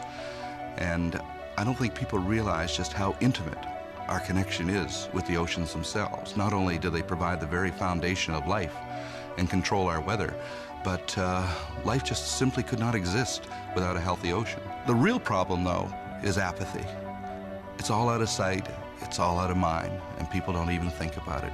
But it doesn't matter whether you live in Peoria or on the coast. The fact is, whatever happens in the ocean affects all life forms on the planet Earth. If the oceans die, then civilization collapses. We all die. We cannot live on this planet without the oceans. This is, in fact, not the planet Earth. It's the planet ocean, but because we're a land-dwelling species, we refer to it as Earth.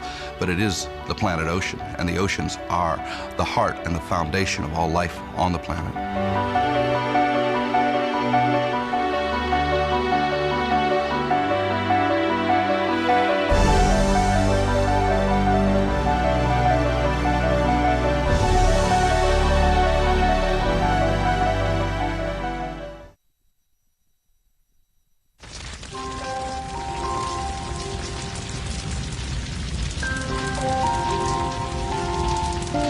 A single ember that escapes from a wildfire can travel more than a mile.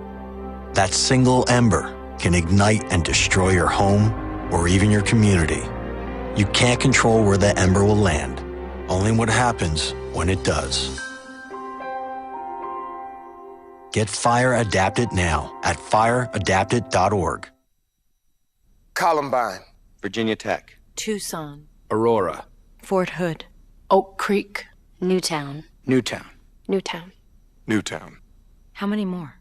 How many more? How many more colleges? How many more classrooms? How many more movie theaters?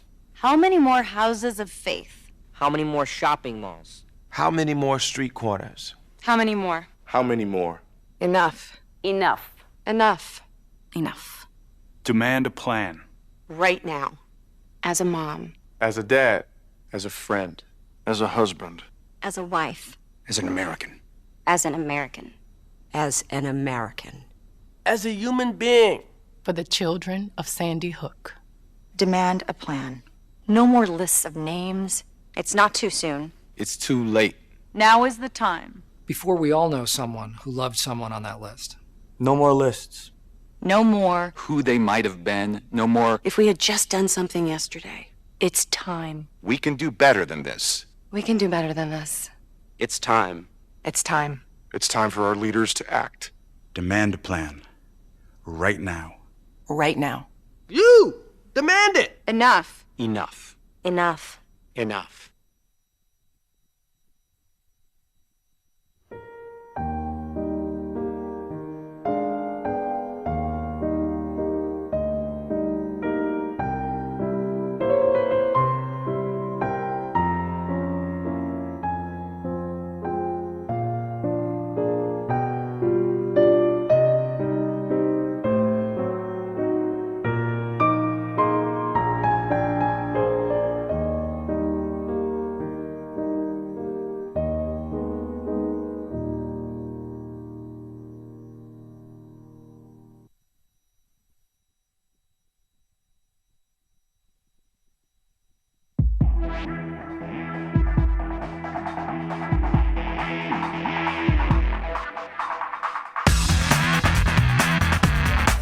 Streaming live video right now at youtube.com/TawkrTV. That's TAWKR-TV. This is The Bill Press Show.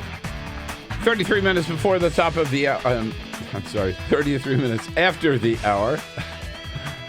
And Mondays are hard. You know, you lose your rhythm over the weekend. At any rate, on this Monday, April 4, The Bill Press Show, it's good to see you. We're coming to you live, of course, from Washington, D.C., our nation's capital.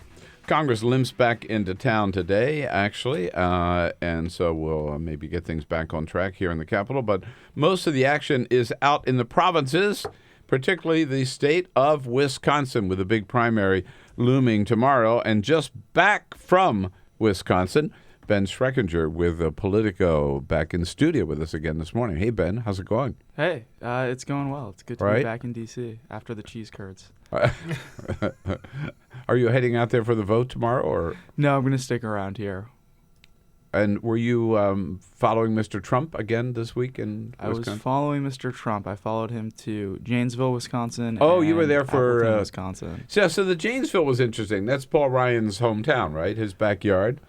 That's right. And other candidates have campaigned there. Ted Cruz held a rally there. Barack Obama campaigned there back in 2008. But it was sort of unavoidable that after Paul Ryan had criticized Trump in a speech about civility, it was hours later that they scheduled that rally in his hometown. Oh, and did he poke fun at or make any comments about Paul Ryan while he was there? He asked the crowd how they felt about Paul Ryan and sort of said that he had to be nice to the speaker and was told he had to be nice, and so he was only going to be very nice to Speaker Ryan. Yeah. I saw some video yesterday of Donald Trump at a diner, shaking hands with people and sitting down and kind of working the crowd at a diner. This is not his style, is it? He looks so awkward. Yeah. Yes, and it's sort of, there are a lot of parallels between the campaign in Iowa and the campaign in Wisconsin, neighboring states. Ted Cruz is deploying a similar strategy.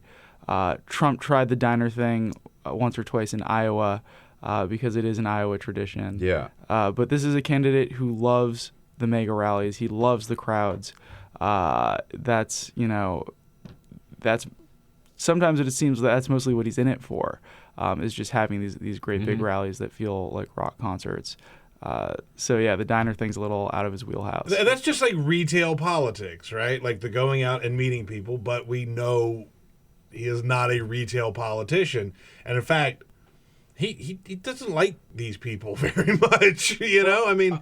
I also, I heard somebody mention that he really does, like he's a germaphobe. He doesn't like to shake hands with people. Is that right? Yeah, that is right. And sometimes he'll sort of like wipe his suit jacket after he shakes hands with people.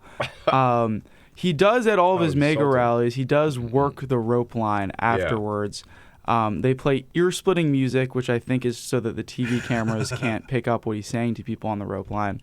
But he is quite good about spending time with his supporters after these rallies. Often stay for 20, 30 minutes. Now, the last time we talked, you had been banned from the Donald Trump rallies because he didn't like your reporting. Are you now allowed? What's the status? Are you allowed back in?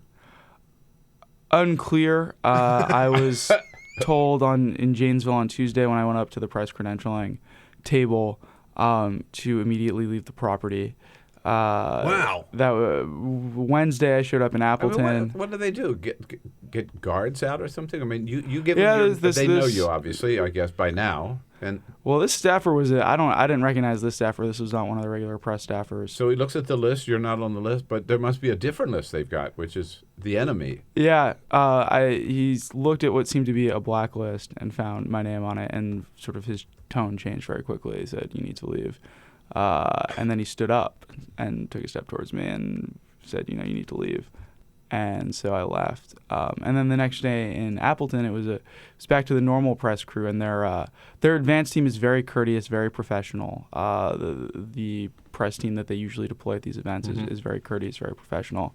And that team was back on Wednesday in Appleton, and they credentialed me without a problem, helped me get to my press pen, helped me get a chair. Oh. So it's sort of inconsistent at this point. Right.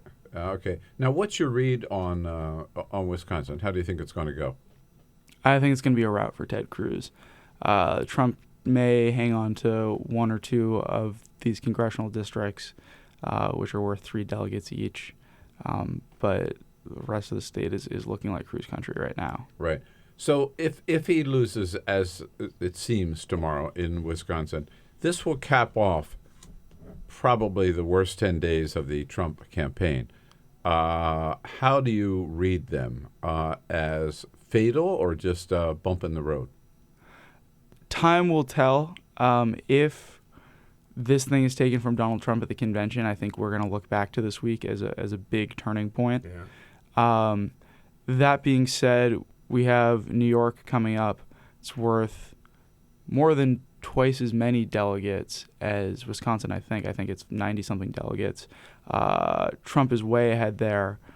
He could sweep the entire state, and this may start to look like a blip after that. But it's not good, and it's feeling now like it could end up being a turning point. Right. Now, and you've written particularly about a lot of this, but let's start with the Corey Lewandowski stuff. All right, here's his campaign manager, right, arrested for allegedly, I guess we have to say, grabbing and pushing, although the videotape, I think, shows that he did it. Reporter Michelle Fields. How can Donald Trump defend this guy? And will he continue to do so, do you think? I don't know if he'll continue to do so. Trump views himself as someone who's very loyal to the people around him, and he and Lewandowski have been through a lot. Lewandowski has been almost constantly by his side since June or July. This has been a campaign that's mostly been about traveling to these rallies, and Lewandowski's been on the road with him. And at least one person that knows Trump said to me last week that it looks like part of the reason Trump is so adamant about standing by Lewandowski isn't that he has a problem firing people, it's that he has a problem with other people telling him who to fire. And that sort of led him to dig in harder on the Lewandowski stuff. Where it goes from here, Has it hurt the campaign? I think that any time you have Trump going on television and being asked, it looks like your campaign manager manhandled this female reporter. Explain yourself. That's not his. That's time spent off message. Trump's favorability with women has continued to go down. Obviously, it doesn't look good to have the campaign manager tell Michelle Fields, "I never touched you. You're delusional," and then have video come out. Yeah, that looks pretty right. conclusive that he did touch her at the very least. And so the longer we're talking about this, the longer this remains in the news, the longer Trump's stuck off message and on a story that doesn't look good, especially to women. All right, so he comes off of that, and then he goes to this town hall on MSNBC and makes this outrageous statement that the woman who has an abortion for whatever reason whatsoever, were abortion made illegal, then she would have to be punished. Not the guy who got her pregnant, but she would have to be punished. Clarifies it within an hour or so or whatever. So he's at a rally in Wisconsin. Maybe this is the one where you were. And he says, actually, that he didn't say anything wrong in all of those comments about abortion. In fact, he says it was. What I said was so good. It was so perfect. And then they looked. They said, oh, maybe he should have added a word. Well, actually, the way it came out, they took words out that I said. So it was perfect what he said about abortion. If it was so perfect, why did he then correct it immediately? I mean, this was a disaster, wasn't it? I think anytime you're issuing, 2 clarifying statements on a comment, again, that's not a good sign. Yeah. 3 positions within 12 hours or something on abortion. Yeah, and this issue is a bit of a sticky wicket for Trump. I think that most people, most political observers, don't think he's extraordinarily committed to the pro-life position. Right. He's a New York billionaire who's been on the cover of Playboy. His social life was tabloid fodder for decades. But he's running in a Republican primary and not shy about adjusting his positions for the electorate that he's currently facing. But all of this is going to be tough for him in a general. Although I do expect that if he were to be the nominee, he would be a pro-choice nominee. All the positions would likely, change. Change again. Yeah. Wow. But has he ever? You wonder whether he's ever thought about this issue before. I mean, he must have, but he came across as somebody who hadn't given it any time at all, right? The way he bounced around, we punish her. No, we wouldn't punish him. No, right? Oh, no, then we punish the doctor, right? And this may be a consequence of a candidate who's running for the first time, who hasn't been in politics before, who clearly has his issues that he has been fixated on for a long time, things like trade that he's been writing about since the 1980s. But social issues don't really seem to have been a fixation of his until he's had to be a candidate. So there is a good chance he hasn't really spent much time thinking about policy implications of things like abortion and gay marriage. Yeah, I think it's pretty evident, and that when you're running for president of the United States, I think that could be a problem. Yeah. Nobody's been closer to Trump than our guest, Ben Schreckinger, here with Politico on the road with him. Actually, did such a good job reporting on his rallies that he's been banned from several Donald Trump rallies. Here in studio with us, your questions, your comments at 866-55-PRESS. Take a break. We'll be right back. Your progressive headquarters for the 2016 election. This is The Bill Press Show.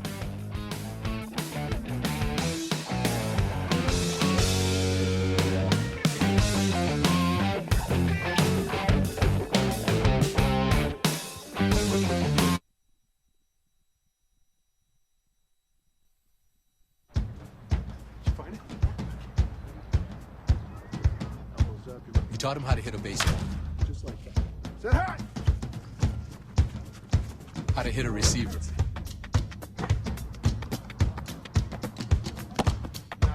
The strike zone. The net. You taught him how to hit the upper corner.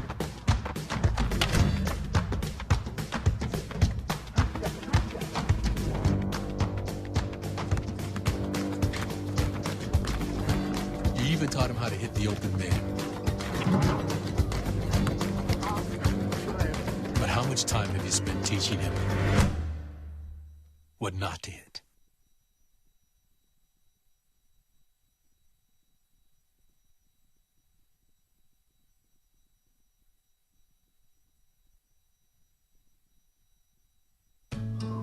You wouldn't let money just blow out of your house. So when your AC or heater is on, make sure the doors, windows, and fireplace flue are shut tight. If you're headed out, turn down the AC or lower the heat by 10 degrees. And always keep your water heater set at 120. A little bit of common sense goes a long way. Get more great tips at energysaver.gov. So, I'm kind of new here, but I've noticed a trend. My human does this funny thing where she goes around and gets all my toys, and then she hides them in that basket by the door. But it's always the same basket, and it's always in the same place. And then she acts so surprised when I find them, but, she's putting them in the same basket. Again. It's like, hello? That's where you put it last time. You were the worst at hide and go seek. I grew up in the housing projects of Cleveland. I didn't even know that life could be any better than it was. Education for me has been a way to get away from the agony of what was normal life. I want to be able to impact the community, not just look back on where I came from, but to reach back to where I came from and pull some people up with me. My name is David, and I am your dividend.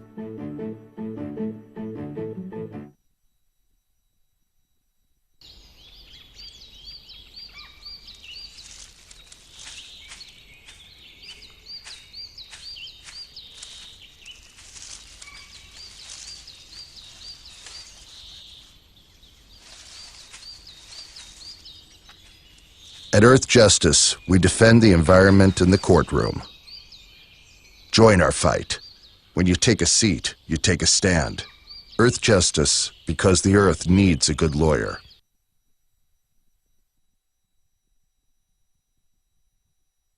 Three, where we turn 3 hours into 3 minutes. Find it every day at BP Show on Twitter or at BillPressShow.com.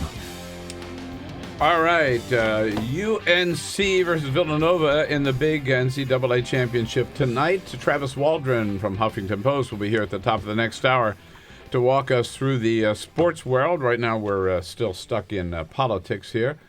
Fun place to be with Ben Schreckinger from Politico. Politico, of course, Politico.com.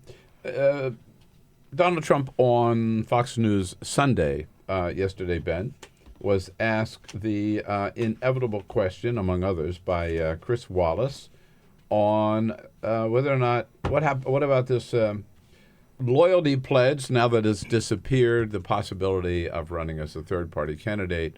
Here's Donald Trump. Are you ruling out running as an independent third-party candidate? Are you ruling that out? Well, look, I'm by far no, it's not that simple. Not that simple. I'm by far the front runner as a Republican. I want to run as a Republican. I will beat Hillary Clinton. But if you don't get the nomination? We're going to have to see how I was treated. I'm going to have to see how I was treated. Very simple. Won't answer the question, Ben. Would he really consider that, do you think? Let's assume he doesn't have the 1237 going into Cleveland, and they're able to block him. It goes to a second or third ballot or whatever, and it goes to somebody else. What would he do you think? It's a good question. I think that whether or not he would ever go through with it, it's leverage that he has to hold that over the party's head, the possibility that he would do it if it were taken away from him. I don't think it's likely that, first of all, there are huge ballot access issues in July. We're now, in early April? No, mid-April. Early April. Yeah, just started. Early April. 4th of April. Good. Oh, right, okay. Glad you're keeping track of it. Late March is sort of the consensus cutoff for being sure you're going to make it on all 50 ballots. That being said, there are a lot of things that people have said Donald Trump wouldn't do, starting with running for president, Right. and he's done a lot of them. So I think we can't rule it out. The one thing he hasn't had to do a lot of is spend his own money, right? In terms of, he's gotten so much free media, right? That, I mean, yeah, he's got his plane and that kind of stuff, right? But in terms of having to raise money and spend it, he's been able to get by without that. He'd have to spend a fortune to run as the third-party candidate.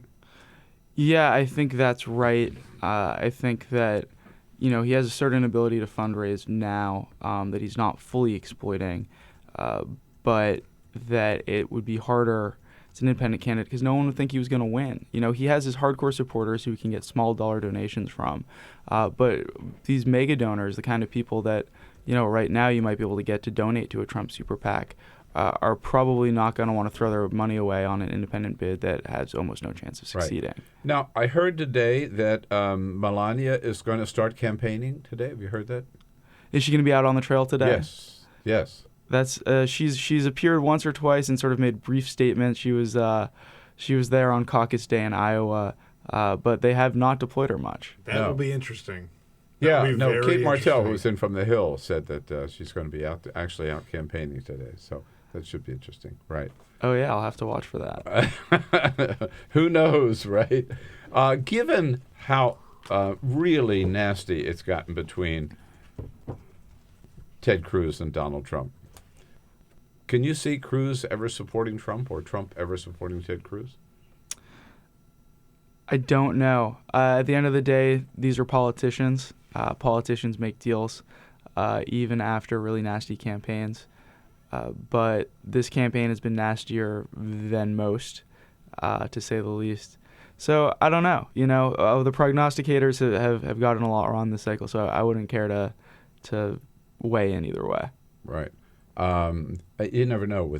That's the answer. You never know. No, I know. I mean, it's there's so much to talk about, and it all really depends on how unhinged he becomes, right? Because it could go any way. It could go any number of ways, and it could totally impact the state of the race. Right.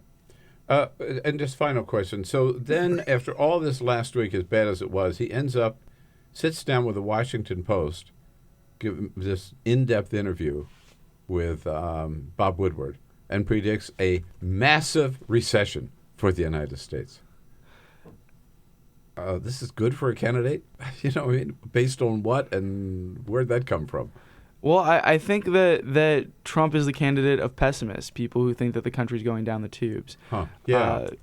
When we had the Paris attacks in November, the initial reaction from a lot of journalists was, oh, okay, now people are going to get serious about wanting candidates with real foreign policy, national security experience. In fact, what happened is that they turned to Trump. He had been on sort of a long, slow decline since September, and all of a sudden Carson went down and Trump went right back up, and hasn't stopped being the front runner since then. So I think that the more worried people get, the better Trump does. Yeah, I hadn't thought of it that way, but maybe right. So we got this businessman who's going to fix it, right? May not turn out to be so crazy after all. All right, Ben, we'll let you go, and you go back on the trail. We'll be watching, all of us watching Wisconsin tomorrow, and look forward to catching up with you again soon. Great, likewise. Thanks for having me. At Politico.com, Ben Streckinger. We'll be right back. Tell you what the president's up to today. Follow us on Twitter at BP Show. This is The Bill Press Show.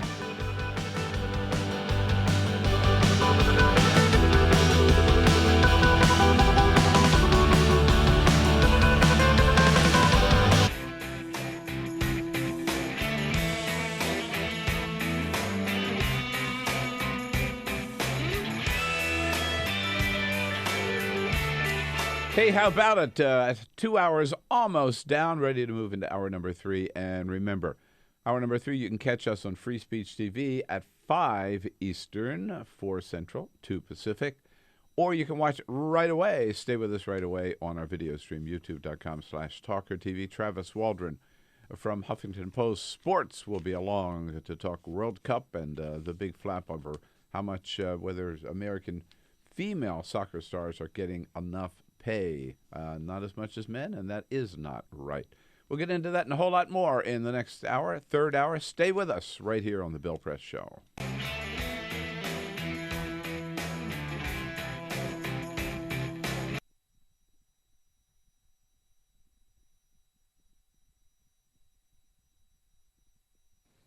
For Mike Brown.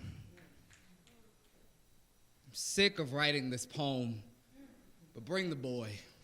His new name, his same old body, ordinary black dead thing, bring him. And we will mourn until we forget what we are mourning. And isn't that what being black is about?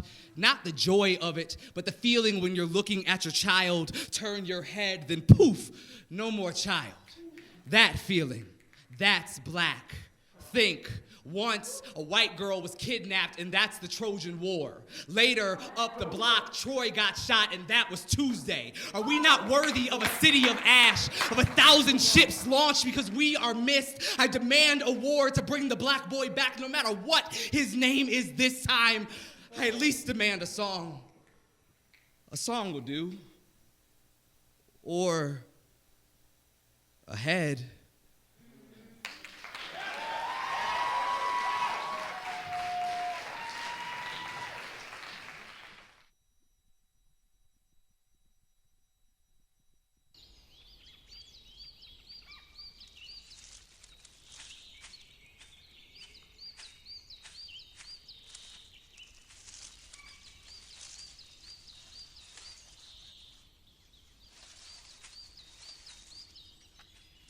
At Earth Justice, we defend the environment in the courtroom.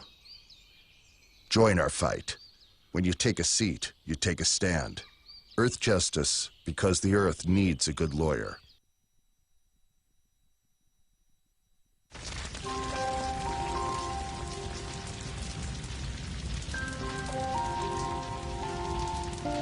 A single ember that escapes from a wildfire can travel more than a mile. That single ember can ignite and destroy your home or even your community. You can't control where the ember will land, only what happens when it does. Get Fire Adapted now at fireadapted.org. The Vice President today about 10 o'clock. He and the Vice President will be meeting with the Secretary General of NATO, who's in town, even though Donald Trump thinks we should get out of NATO. President Obama, he's there for the long haul. And the Vice President and the President have their weekly lunch together at 12:30. And then this afternoon in the East Room of the White House at 5 o'clock, they'll all be celebrating Greek Independence Day. Bet you didn't know it was Greek Independence I had no Day. idea. The Ouzo will flow. Yeah, man. And Josh Earnest with our press briefing today at 12:30. This is The Bill Press Show.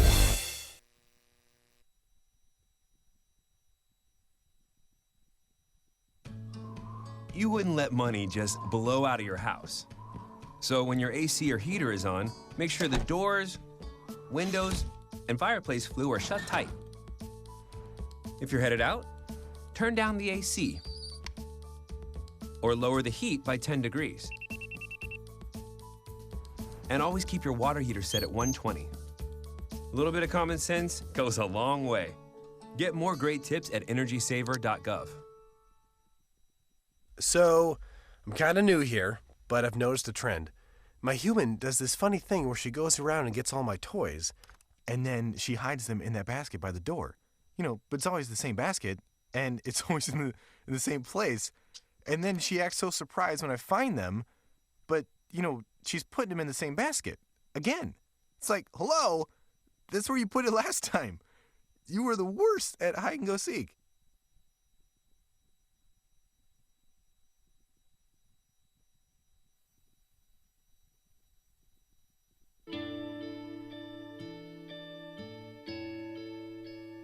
Calls me googly eyes. You know you're beautiful, right? You know that? Even you are beautiful. I got bullied for wearing glasses. Share if you're against bullying. We put it out there, just took off. 3 million people have shared this post. Don't let bullies get you down. I stand with you. The whole family's wearing glasses. I wear glasses and I'm proud. I even have the army on my team. All the kind comments brought my child joy. I don't feel thank you is enough. Thanks.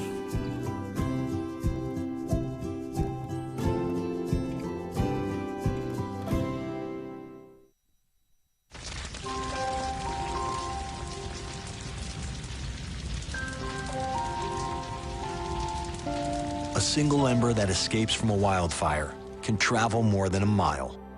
That single ember can ignite and destroy your home or even your community. You can't control where that ember will land, only what happens when it does. Get Fire Adapted now at fireadapted.org. I wanted to find a bank with a purpose. I wanted to find a place that would take my money and not use it to cause the financial crisis, but to fix the financial crisis and to help end income inequality. The people that we employ are usually clients right off the streets. They don't have an account, but Amalgamated is willing to get that started for them.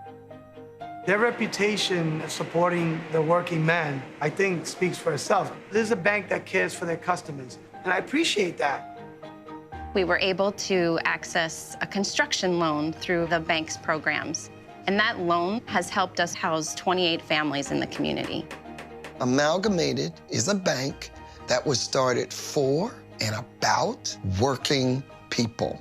Many of our customers have a deep commitment to advocating for social and economic justice. We share that commitment, and we're not afraid to stand up and say that we need to change some of the way that the country does business.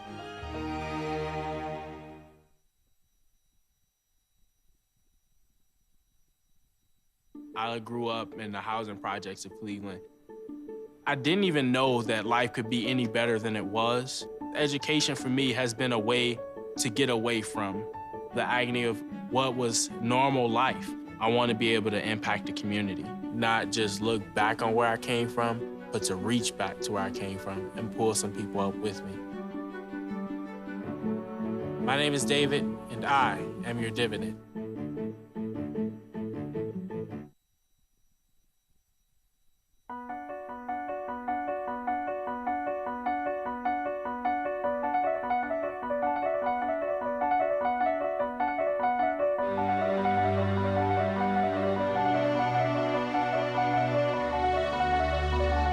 The most important issue on this planet right now is to protect and conserve biodiversity in the world's oceans. And I don't think people realize just how intimate our connection is with the oceans themselves. Not only do they provide the very foundation of life and control our weather, but life just simply could not exist without a healthy ocean. The real problem, though, is apathy. It's all out of sight, it's all out of mind, and people don't even think about it.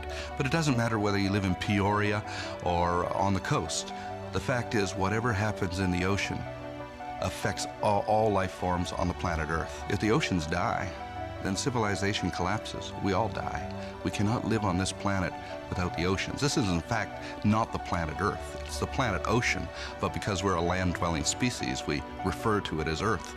But it is the planet ocean, and the oceans are the heart and the foundation of all life on the planet.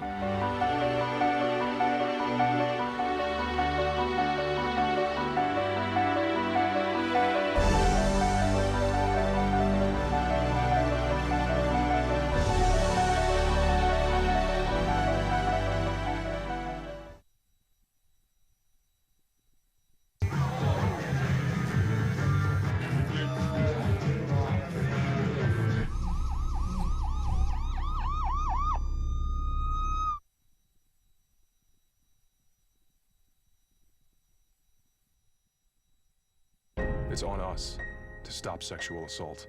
To get in the way before it happens.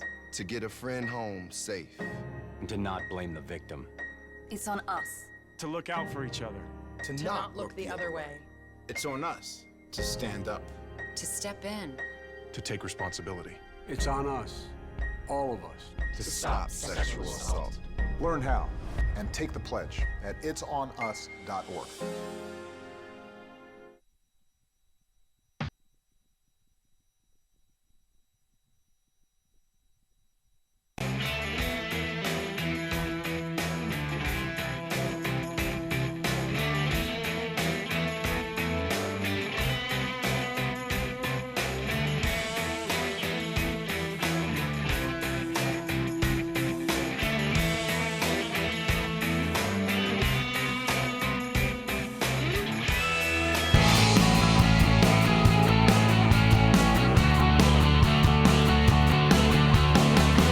Broadcasting around the nation, on your radio, on your TV, and online.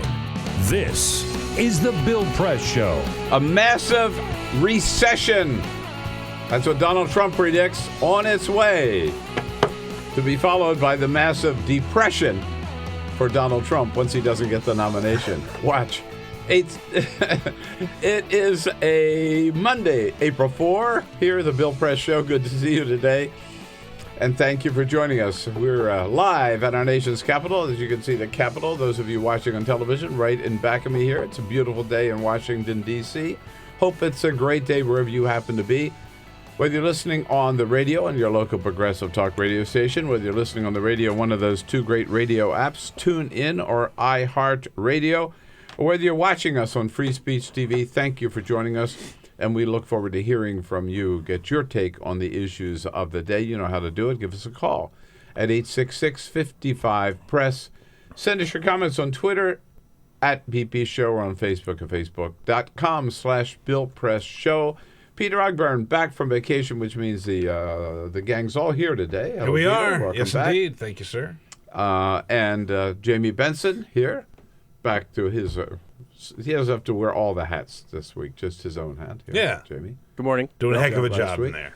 Ray Rogers, ready for your calls at 866-55-PRESS. And we're looking at you and looking good, thanks to Cyprian Boulding. And we welcome back a good friend of the program. It's been a while since he's been here, so we're particularly glad to see on opening day of the season, Travis Waldron from Huffington Post Sports. Thanks for having me. How you doing, Travis? I'm great. Took It's your cap off. What's well, you know, I don't want the whole world to see how sad I'm going to be about baseball season. So, not going to be a good year for the Braves. But there's no such thing as a bad opening day. No. They can win today and be in first place. That's right. Right. They might lose the next 100, but one today, that's all I want. One day in first place is all I want. End of the season. So we got all those dates for the entire baseball season all figured out. But they can't figure out a date for the next Democratic debate in New York.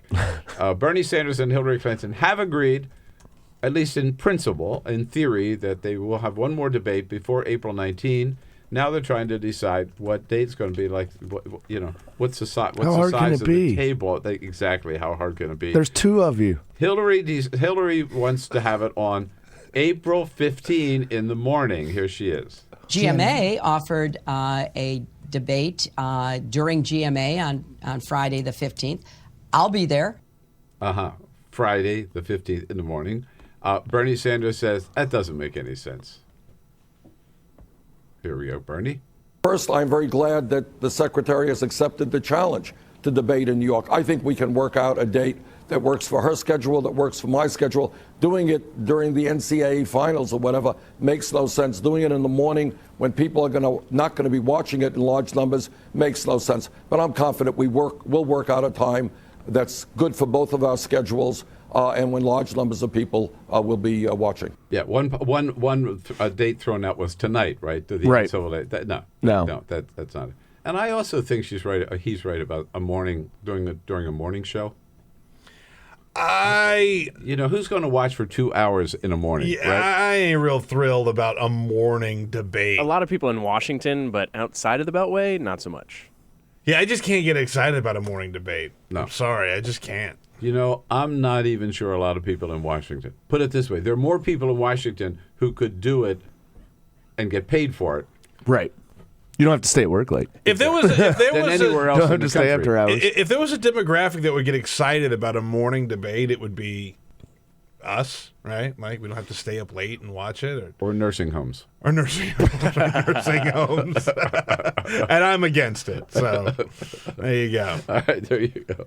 Yeah, Travis here with us for the first half hour and lots of sports stuff to talk about, and then we got the big cook-off between the head chef at Bayou Bakery and the head chef for the U.S. Navy coming up at 8:30. But first, this is the Full Court Press. Just a couple of other stories making news. It's spring, but don't tell that to the Caribbean because never before seen, but it's snowing in the Caribbean. It snowed over the weekend. Yes, indeed. Where? Yes. So the French island of Guadeloupe got a little snow. It wasn't much, and it didn't really stick that much, but there were reports of snow there in Guadeloupe and also in the municipality of St. Claude, and actually seeing snow in the spring. Never before seen. This is ruining my plan of moving to the Caribbean to never see snow again. Because now you're going to see snow. Yeah, in April, no less. When you go out to eat in France, it's not customary that you get a doggy bag, right? Like here in America, you go out to eat. Whatever you don't eat, they'll pack it up for you and send it home. They don't do that in France. Well, for one thing, the servings are not as big. That's for sure. But it's going to change. In 2016, a new law will be enacted in France that will force restaurants that serve more than 150 customers per day to provide diners with leftover bags if the customer asks for it. Like, if you ask for it now, they can just say, well, we have nothing to send you home. A sac de chien? Yeah, sure. And they say, we don't have that. We don't have to send you home. But they will have to do that. Again, this is for restaurants that serve more than 150 customers per day. This is according to France 24. This all comes back to cutting down on food waste. Because they can't send it home with a customer. They certainly can't do anything else with it but throw it away. So they say they'd rather send it home and not waste the food than to just throw it away.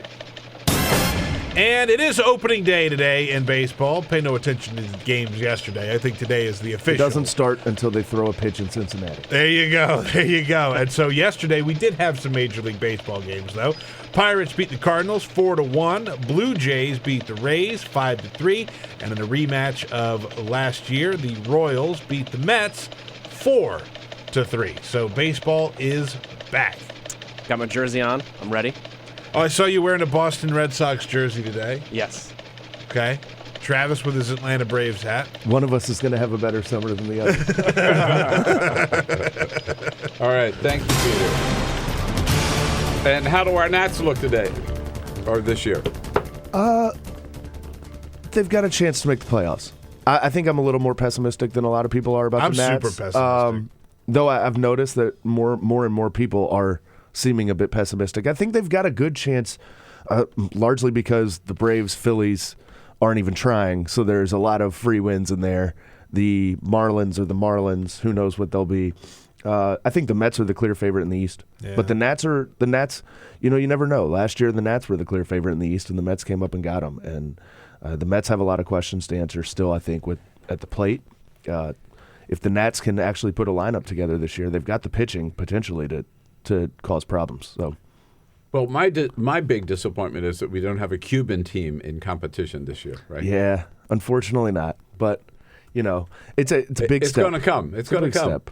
We're getting there. I think the president going down and seeing baseball was big because I talked to a few people, historians about it, and they said this was a shared language between the two countries when we couldn't talk about anything else. Yeah, we could still talk baseball, and there's a lot of interesting questions to answer about how the Major League Baseball and the Cuban Baseball League and the Cuban government are going to interact too. It's not just a purely political story. There's a lot of interaction there between Major League Baseball and getting Cuban players here, and there used to be a minor league team in Cuba. Mm-hmm. I don't think they're anywhere close. That would be a good first step. Yeah, I don't think they're anywhere close to getting back to that right now. The infrastructure's not there. I was just thinking, on the international scene, I mean, soccer is global, right? Mm-hmm. But baseball is not. I'm just thinking. It's more regional. Japan, it's more regional. But very Japan popular in the Americas. Cuba, very popular in Southeast Asia. In South America, growing too. in parts of Europe, though. Growing in Australia. Australia has been a big baseball market. Major League Baseball went over to Australia last year, 2 years ago, to start the season there. The Netherlands has kind of come up as a baseball country. Of course, when they play at the World Baseball Classic, the Dutch team is a lot of guys from Curacao and down in the Caribbean. But there's more and more of a global market, I think, and the World Baseball Classic, even though a lot of people ignore it, has helped him. I think they'd really like to get baseball back in the Olympics. Don't know if that's going to happen anytime soon, but yeah. And of course, today not only opening day for baseball, but closing day, I guess, for the NCAA. Villanova. Wow. That was one of the worst days of basketball I've seen in a long time. You get excited, for the Final Four. I mean, but what Villanova did, 25-0 in the run in the second half, just didn't see that coming. I thought Villanova had a really good chance to win that game. I didn't think they would shoot 70% from the field and romp Oklahoma off the floor.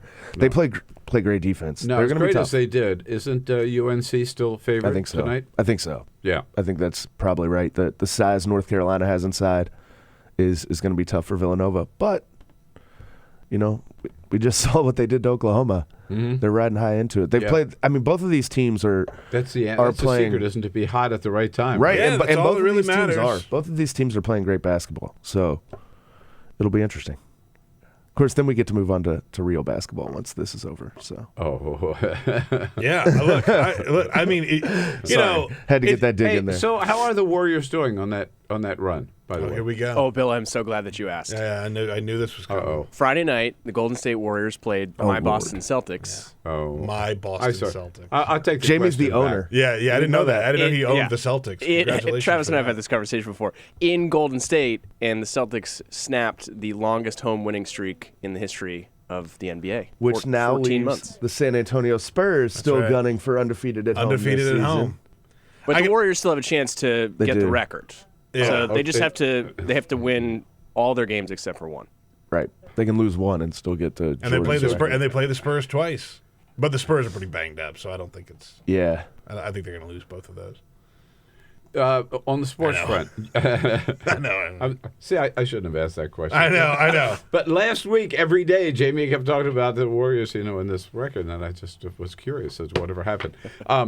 The big sports news last week was the women's soccer team leadership saying, "Hey, a little pay equity. Time to get ours." Yeah, time to get ours is right. Not just a Walmart or whatever. How about? But they've got a real point, don't they? I think they do. I think they chose to. There were a couple reasons why I think they chose to take this stand now. One, they're coming off the World Cup win, and they're also going into collective bargaining negotiations at the end of the year. This is a little bit of posturing, a little bit of saying, hey, in a way, saying, probably a bargaining stance. But also, you look at the revenues, and they brought in more revenue than the men last year. They're projected to bring in more revenue than the men this year. They're saying we're a major driver of this federation. Look at the success we've had at the Olympics, then at the World Cup, and now we're going to Rio as the favorites to win the gold medal. We haven't received equal treatment. I've talked to players on the team about this who back in their victory tour had problems with the turf, canceled a match in Hawaii. They see a lot of problems, and I think some of it was a build-up to this. Some of it, they're using this issue to say, we're not being treated the way we should by this federation, and we need better treatment. But I saw the numbers on the bonus that the teams got, the men versus the women, for winning World Cup, right? I mean, and the number's like 3 or 4 times. It's a big gap. It's a big gap, and part of this, I wrote about this last week, and I brought up the revenue point, but I really want to say that my belief is that this shouldn't be pegged to revenues. We shouldn't. Landon Donovan and a couple other people have brought up that what if we gave them an equal share of their revenues as the men, men and women get equal share of their revenues. That's one thing that sounds fair, right? But the problem is that the revenue things in the soccer federation are really weird because they split. The TV package is sold as one, the advertising and things are sold as one. But also, you've got to give these women the chance to create the market the way we've given men the chance to create a market. They have. They have when they've had a chance. But this isn't just about the U.S. women's national team. It's not just about this year, because next year or 2 years from now when we have another World Cup, the men are probably going to bring in more revenue. And what happens then? What happens over the whole cycle? Things like that. What happens in the English Federation where it's not the case that they're bringing more revenues, most likely? I think you have to look at this and say for 100 years, men's soccer has been allowed to grow and has received a ton of investment and been able to, at every turn, has received the investment and the attention and the focus it needed to grow. And it's grown into this massive global phenomenon that even now the United States and China and other places are getting into. The women's game isn't like that. England and Germany at different times banned women from playing the game. We didn't have a national team until the 1980s. There wasn't a Women's World Cup until 1991. You say the women need to show that they can generate the revenue. They've only had 30 years of actual investment, and even then, only a few countries have done actual investing. Yeah. So how do you create that market when you've never been given a chance to create a market? And so I think you look at this and you say, look at what women's soccer has done when it's had a chance. Look at what it's done in the United States, where U.S. soccer, to its credit, has invested more heavily in this sport than really anyone in the world. Look at what it's done in Germany, now in England, where they're putting money behind behind women's soccer, not just the national team, but also behind a league, same as they're doing here. Look at Japan, places like this, and now you're seeing this World Cup was the largest one we've had, 24 teams. Grow from 12 in 1991, teams like Costa Rica and Spain that had never been there before. This game, these women, not just in the U.S., but in Australia, Japan, Germany, Brazil, everywhere, have shown there's a market for their sport. But you've got to give them the same treatment that we've given the men if you expect them to generate the same sort of revenue that the men generate. Travis Waldron, all over it here for Huffington Post Sports. And wide open for your questions and comments at 866-55-PRESS. Think about it. Give us a call. We'll be right back. Get social with Bill Press. Like us at Facebook.com/Bill Press Show. This is The Bill Press Show.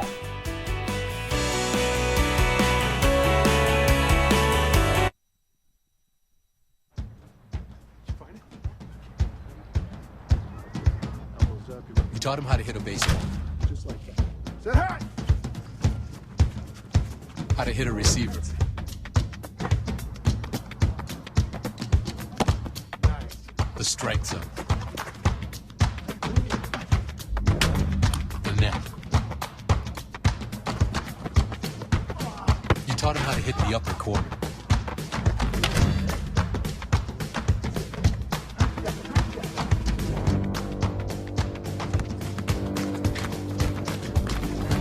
You even taught him how to hit the open man. But how much time have you spent teaching him what not to hit?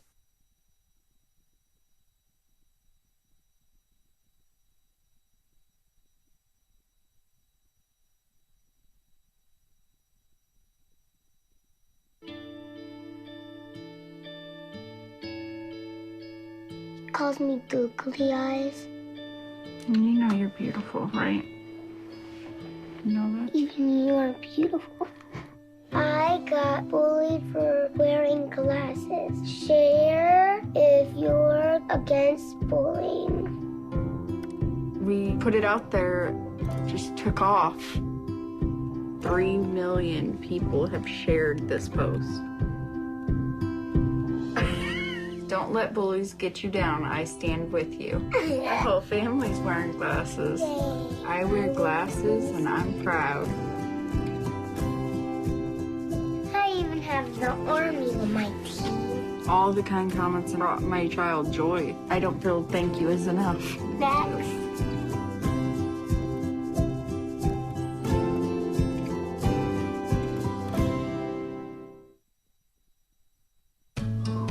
You wouldn't let money just blow out of your house. So when your AC or heater is on, make sure the doors, windows, and fireplace flue are shut tight. If you're headed out, turn down the AC or lower the heat by 10 degrees. And always keep your water heater set at 120.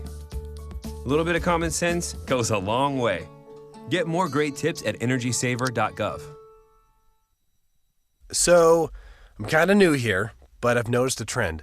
My human does this funny thing where she goes around and gets all my toys, and then she hides them in that basket by the door. But it's always the same basket, and it's always in the same place. And then she acts so surprised when I find them, but, she's putting them in the same basket. Again. It's like, hello, that's where you put it last time. You were the worst at hide and go seek. I grew up in the housing projects of Cleveland. I didn't even know that life could be any better than it was. Education for me has been a way to get away from the agony of what was normal life. I want to be able to impact the community, not just look back on where I came from, but to reach back to where I came from and pull some people up with me. My name is David, and I am your dividend.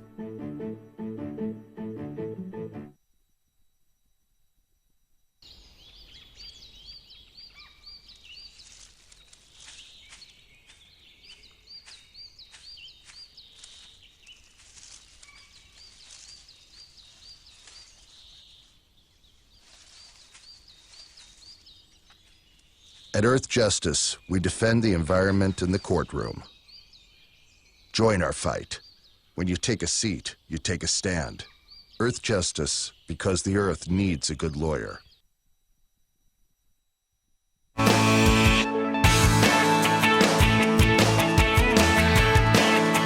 This is the Bill Press Show. All right, at 26 minutes after the hour, yes, indeed, from sports to haute cuisine.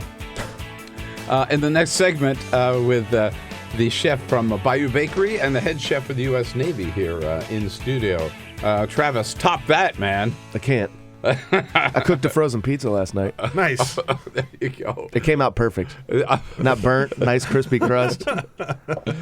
You've been talking about, quickly, we just have about a minute, on some problems with, coming up with the World Cup. Yeah. And just a few. There.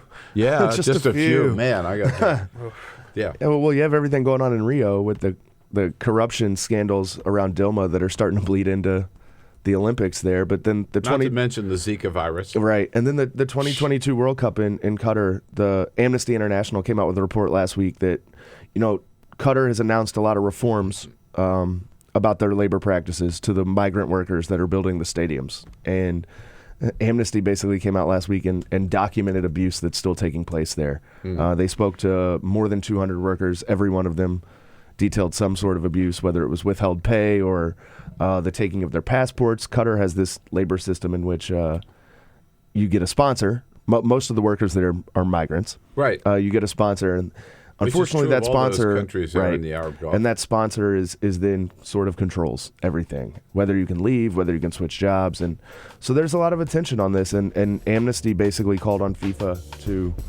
to do something about this, and FIFA sponsors, and we'll see if they do. Could they cancel the World Cup or no? Move it? Not going to happen. No? Too much money. Oh, really? Yeah, there's been a lot of talk that they might move it, but I think we're past that at this point. Stay on it. I know you will, and we'll talk about it again. Okay. Hey, so good to see you, Travis. You too. A great season. Happy Enjoy baseball. The season. All right, happy baseball. All right. This is the Bill Press Show.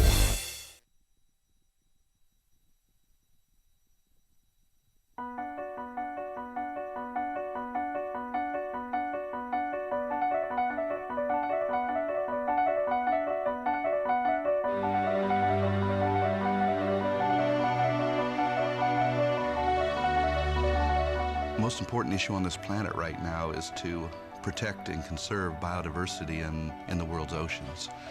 And I don't think people realize just how intimate our connection is with the oceans themselves. Not only do they provide the very foundation of life and control our weather, but life just simply could not exist without a healthy ocean. The real problem, though, is apathy.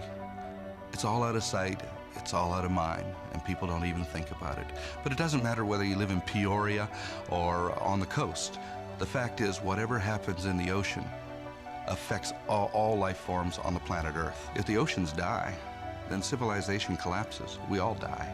We cannot live on this planet without the oceans. This is, in fact, not the planet Earth. It's the planet ocean, but because we're a land-dwelling species, we refer to it as Earth. But it is the planet ocean, and the oceans are the heart and the foundation of all life on the planet.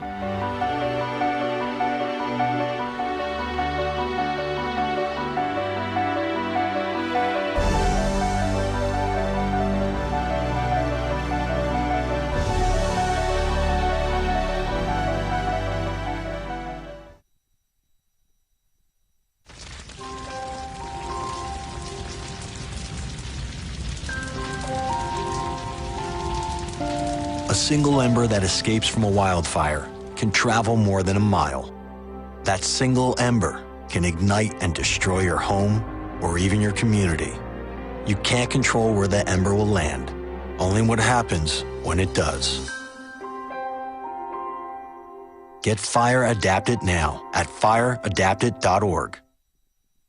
Columbine, Virginia Tech, Tucson, Aurora, Fort Hood, Oak Creek, Newtown, Newtown, Newtown.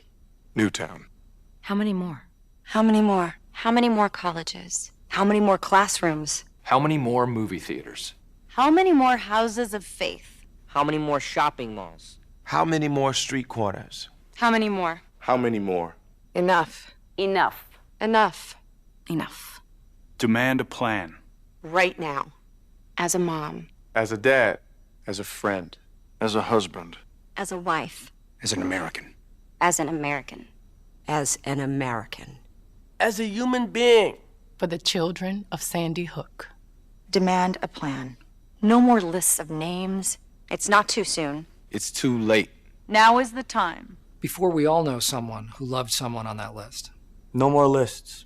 No more. Who they might have been. No more. If we had just done something yesterday. It's time. We can do better than this. We can do better than this. It's time. It's time. It's time for our leaders to act. Demand a plan. Right now. Right now. You! Demand it! Enough. Enough. Enough. Enough.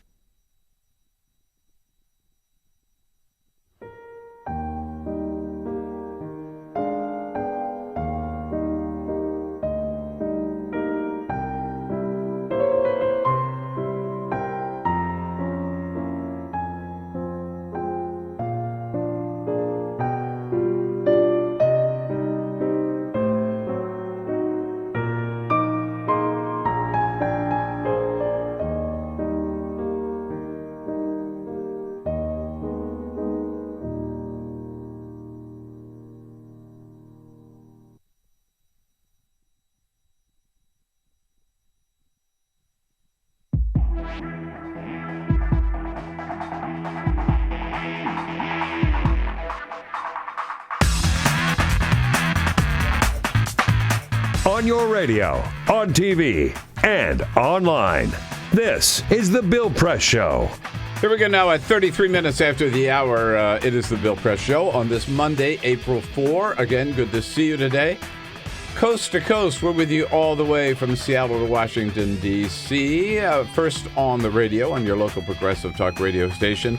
And also, those of you watching on Free Speech TV, we welcome you as well, whether you're listening or watching. Good to have you with us today on this 4th of April. And want one of my favorite times here on the Bill Press Show is we can get away from the politics and maybe all the bad news of the day and get into some fun stuff, and nothing more fun than eating or talking about food. And two people joining us today. It's food combined with a great project to support military families. Blue State Families is called the name of the organization. Joining us, first of all, Senior Chief Petty Officer Derek Davenport with the U.S. Navy. Good morning. Senior Chief, is that what we call you? Yes, sir, that's it. All right. Good to see you today. Good Thanks to see for coming in. Right. And also the head chef now of a great new restaurant right around the corner from our studio, part of the Hill Center. You've heard me talk about the Hill Center, our great neighborhood center on Capitol Hill here in Washington, D.C., where I do a program once a month. In fact, I have a program there tonight at the Hill Center. And as part of the Hill Center, which is a Civil War naval hospital, now totally reconditioned and refurbished as our community center. The Carriage House is a great new restaurant called the Bayou Bakery, and the head chef at the Bayou Bakery, David Guas, joins us today as well. Hey, David, good to see you. Hey, Bill, how are you? Thanks for having us. All right, and thank you for all the good stuff you brought to our neighborhood here. It's a great community to be in. We're really excited. We've got about 10 months under our belt, and it's just, as you know, it's a very unique space and partnership with the Hill Center. It is, and all day long, right? All day long, 7 to 9. Great kind of coffee shop during the day, restaurant in the evening. That's right. Chief, what's your assignment now? You used to be the chef for the head of the Joint Chiefs? I was the executive chef for the 18th chairman of the Joint Chiefs of Staff, General Martin Dempsey, and now I'm stationed here in Washington, D.C., and I'm still private chef for the military. So you were over there at the Pentagon then for a while, huh? I was. Have you had your White House tour of duty yet? No? I can't really say about that one. Oh. So there's some politics on the Today Show. I got it. All right. Well, we'll check with the Secret Service and see what they can tell us maybe about that. I know their bellies are full. And David, I know you were, Chef, at Acadiana, which is one of my favorite restaurants in town here before. Yeah, I helped that group open 4 or 5 of their restaurants. So I was with them for almost 10 years. So tell us about Blue State Families. So Blue Star Families is... it was formed in... Blue State. I'm used to talking politics, right? It was formed in April of 2009, and an amazing organization that's now 100,000 strong in 46 different chapters around the globe. And they've got a very strong mission statement, and essentially it's strengthening the military families in our nation by connecting the communities and fostering different leaderships for more of a simpler version of that, because it's very deep as far as their mission and what they do. It's bringing the civilian and military communities together. Just imagine getting stationed somewhere else, another state, packing up and going, and then as soon as you're in your new home or your new state or city or what have you, your spouse gets called off. And you're there, just say you've got a couple kids. I mean, whatever the case may be. I mean, there's all types of scenarios, and this organization does many things, but one of which is bringing the civilian and military communities together and supporting these families all around the globe. Correct. And this is just one annual event that Blue Star Families does, which is coming up this Thursday, and the unique. So it's a competition, isn't it? That was sprung on us just recently. We didn't know. A friendly competition, not between us. We're a team. Yeah. You're the team. Derek and I are representing ourselves. Bayou Bakery, Coffee Bar, Eatery, and Derek. So me being the civilian local chef, and Derek being the military chef. So we've got 7 local chefs and then 7 military chefs paired together. So they form the 7 teams. Right. And you have basically a cook-off or something? No, it's essentially Derek and I have collaborated. We've created a dish for our event, which you are now physically witnessing. I'm ready. Exactly.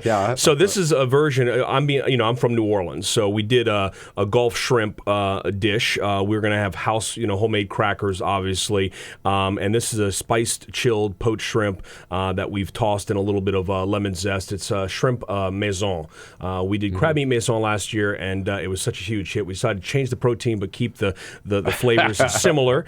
There's nothing wrong with a winning combination. So Derek and I worked worked together a few days ago at the restaurant to come up with the final dish, and this is what we'll roll out on Thursday. And where will this competition be held, or the event is? The event here in Washington. Yes, in DC. Yeah, it's in DC, and it's a large event. I mean, it's intimate because it's only 7 chefs, local chefs, and they're military chefs, and all branches of the military are represented in the 7 teams throughout the 7 teams. So Derek being Navy, we went with seafood, and yeah, it's a wonderful event. You know, highly decorated officers are there. At this particular one on Thursday, there will be a Blue Star Neighbor Award given out. And that's really for the individual that they want to really honor, that has gone above and beyond to really do what the Blue Star Families is all about, which is bridging the community and bringing the community together in leadership. So,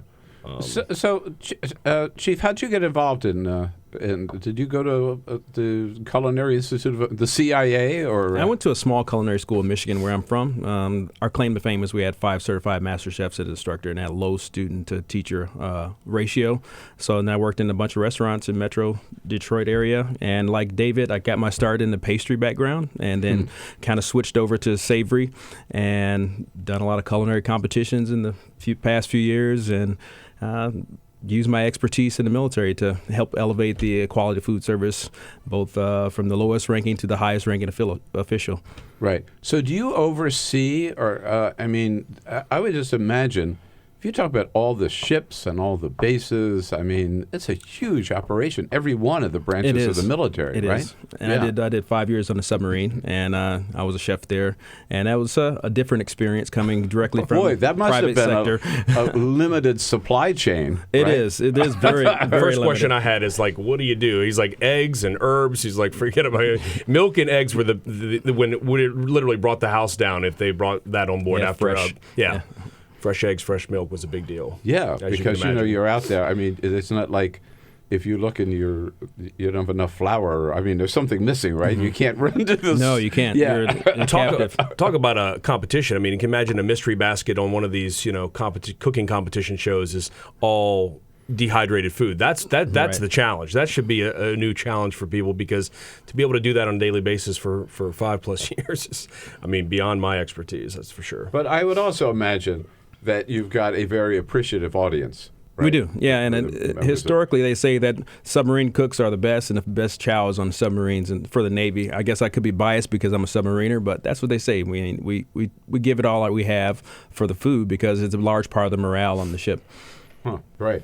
And David, the whole idea of, I mean, in the last few years, chefs have really come into their own, particularly here in Washington, D.C., right? I agree.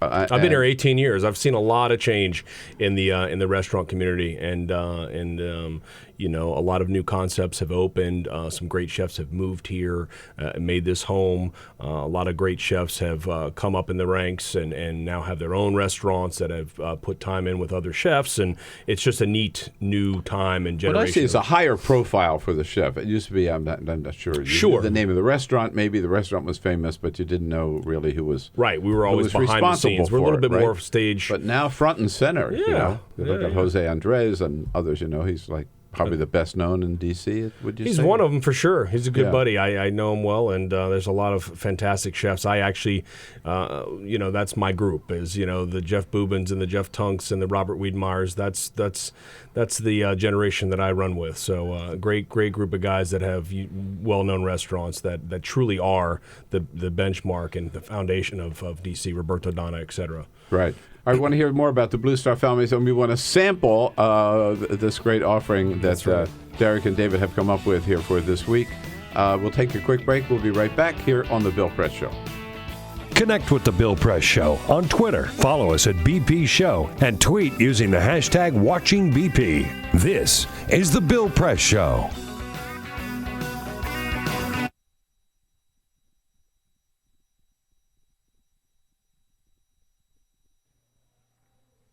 It occurred to me tonight, for the first time, that the long-winged insect that over and over again rams its body into the wood of my front door might not know what he's doing. he might not have a plan. Maybe that's just how he flies, and that is where the door is. And I remember you. The last time I saw you, a few weeks before we would graduate from high school, and a few days before you let a bullet dissolve on your tongue. Dancing in a warehouse rave, sweat-drenched and strobe light battered, thrashing your arms back and thrusting them forward. The floor could get so bright and loud, we all slowed down to be more careful, but you kept dancing full sprint tornado, and sometimes you'd spin full weight into a wall and just spread your arms against it and sway back and forth like a lover reunited. This long-winged insect is not trying to get into the house. It doesn't know there is a house. Can't imagine a life beyond that door. All it can see is the light. You and I were both 17 when you died. And ever since then, I have envied you. How you are remembered for towering, unclaimed potential instead of living to look regret in the face. You didn't have to come home 3 weeks later and explain to your little brother why you took too much medicine. Your addiction is remembered as a tragedy, not a betrayal. Your suicide attempt became a suicide, not an unpaid hospital bill. And only tonight did it occur to me that maybe that night when you let your teeth touch metal, you might not have known what you were doing. You might not have had a plan. Maybe you had hit that door so many times you couldn't imagine it might let you through. I'm still ashamed to admit it, but I have always secretly believed you did it for me, that you wanted to show me that there is a way out of all of this. Not so that I would follow you, but so I would understand that every day that I am alive is a day that I choose to be alive. And when the music stops, you still get to keep on dancing. And when the light is so bright it blinds, you can dance with your eyes closed. And if in that dark you come up against a wall, you keep your arms out wide and you dance with the wall.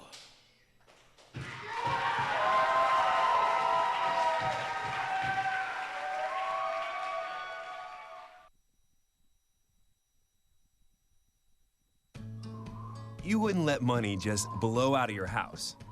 So when your AC or heater is on, make sure the doors, windows, and fireplace flue are shut tight. If you're headed out, turn down the AC or lower the heat by 10 degrees. And always keep your water heater set at 120. A little bit of common sense goes a long way. Get more great tips at energysaver.gov. So, I'm kind of new here, but I've noticed a trend. My human does this funny thing where she goes around and gets all my toys, and then she hides them in that basket by the door. You know, but it's always the same basket, and it's always in the same place. And then she acts so surprised when I find them, but, you know, she's putting them in the same basket. Again. It's like, hello, that's where you put it last time. You were the worst at hide and go seek.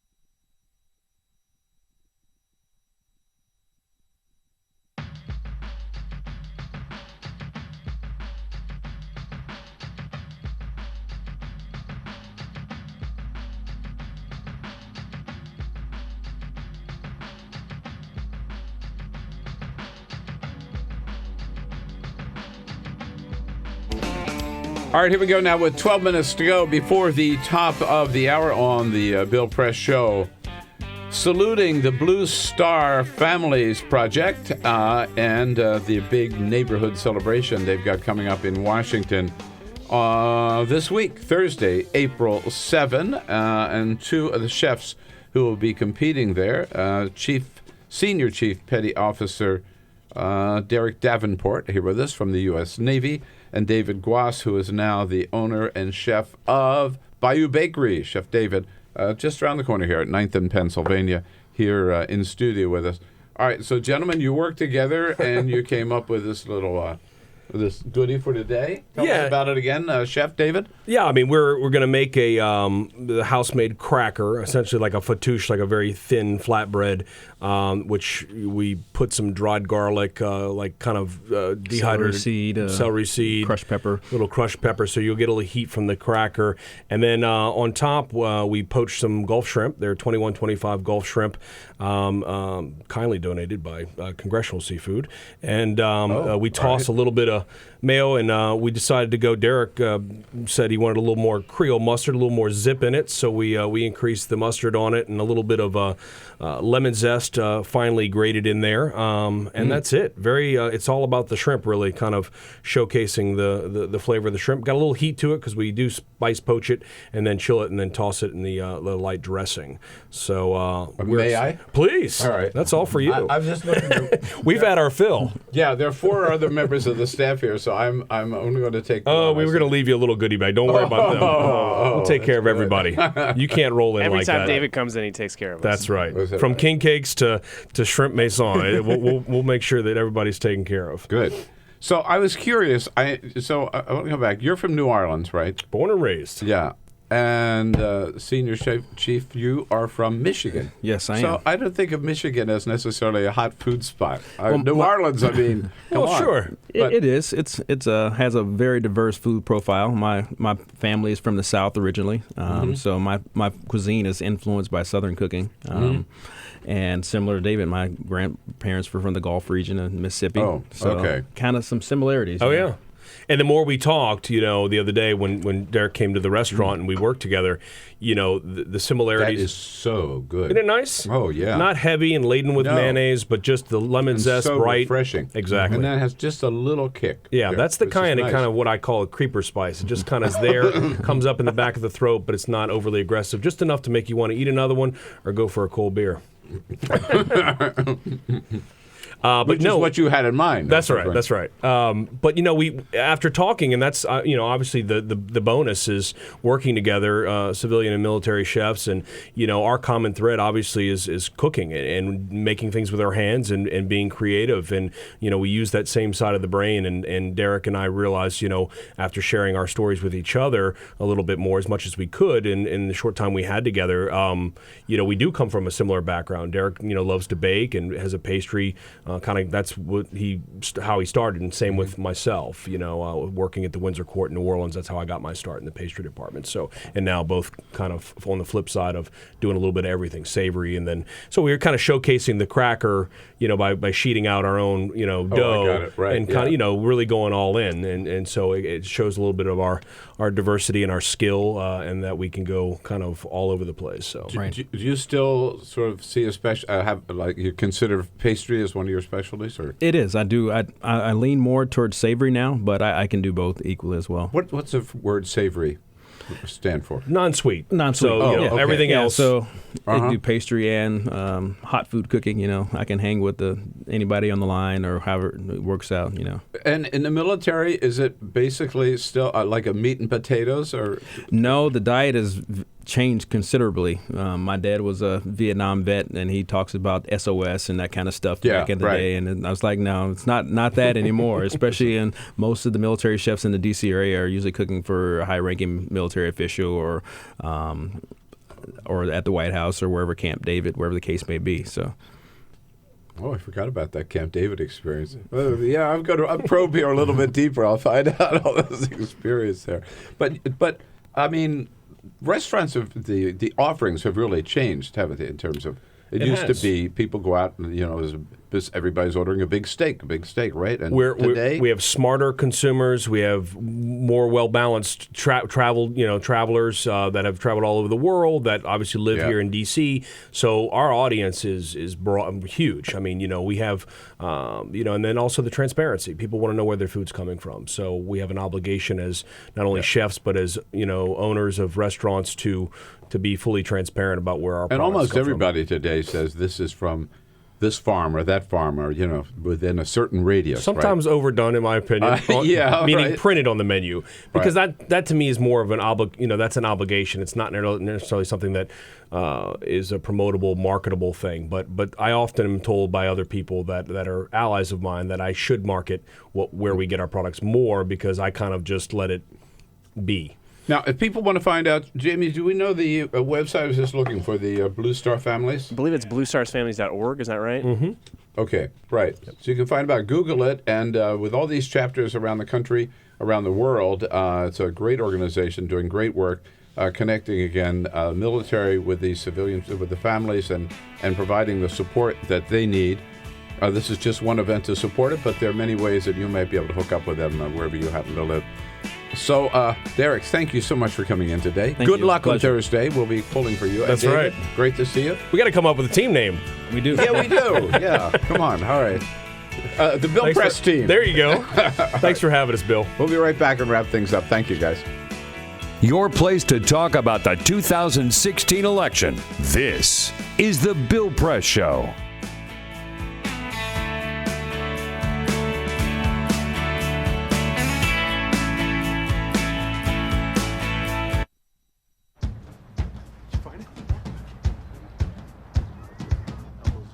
Taught him how to hit a baseball. Just like that. Say hi! How to hit a receiver. Nice. The strike zone. The net. You taught him how to hit the upper corner.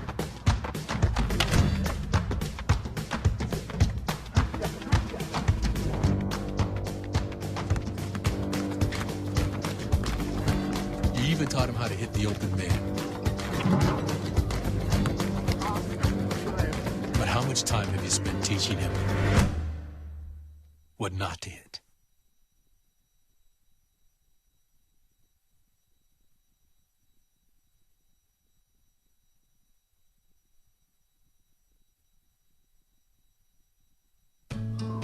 You wouldn't let money just blow out of your house. So when your AC or heater is on, make sure the doors, windows, and fireplace flue are shut tight. If you're headed out, turn down the AC or lower the heat by 10 degrees. And always keep your water heater set at 120. A little bit of common sense goes a long way. Get more great tips at energysaver.gov. So, I'm kind of new here, but I've noticed a trend. My human does this funny thing where she goes around and gets all my toys, and then she hides them in that basket by the door. But it's always the same basket, and it's always in the same place. And then she acts so surprised when I find them, but, she's putting them in the same basket. Again. It's like, hello? That's where you put it last time. You were the worst at hide and go seek. I grew up in the housing projects of Cleveland. I didn't even know that life could be any better than it was. Education for me has been a way to get away from the agony of what was normal life. I want to be able to impact the community, not just look back on where I came from, but to reach back to where I came from and pull some people up with me. My name is David, and I am your dividend.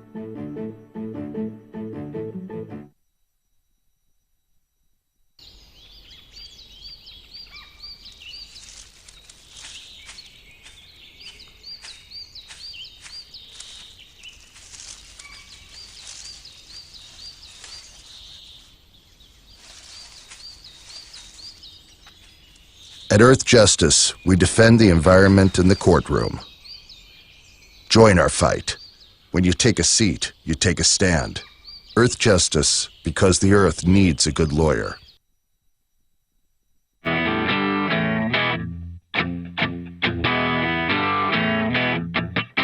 This is the Bill Press Show. Hey, that kind of wraps it up for today, folks. A good day and a big day tomorrow with the Wisconsin primary. We'll be keeping our eye on that. Of course, and keeping our eye on Donald Trump today to see how many new positions on abortion that he might take in the next 24 hours. It is hard to keep track. And tomorrow, you know what it's like on a Tuesday. Arthur Delaney from Huffington Post, Igor Volsky from Think Progress. And then Jordan Fabian will be along as well, covers the White House for The Hill. So we will be in good shape tomorrow. That is, provided that all of you come back as well. So go out and have a great Monday. Come back and see us tomorrow because you know this we'll be looking is the for you. Bill Press Show.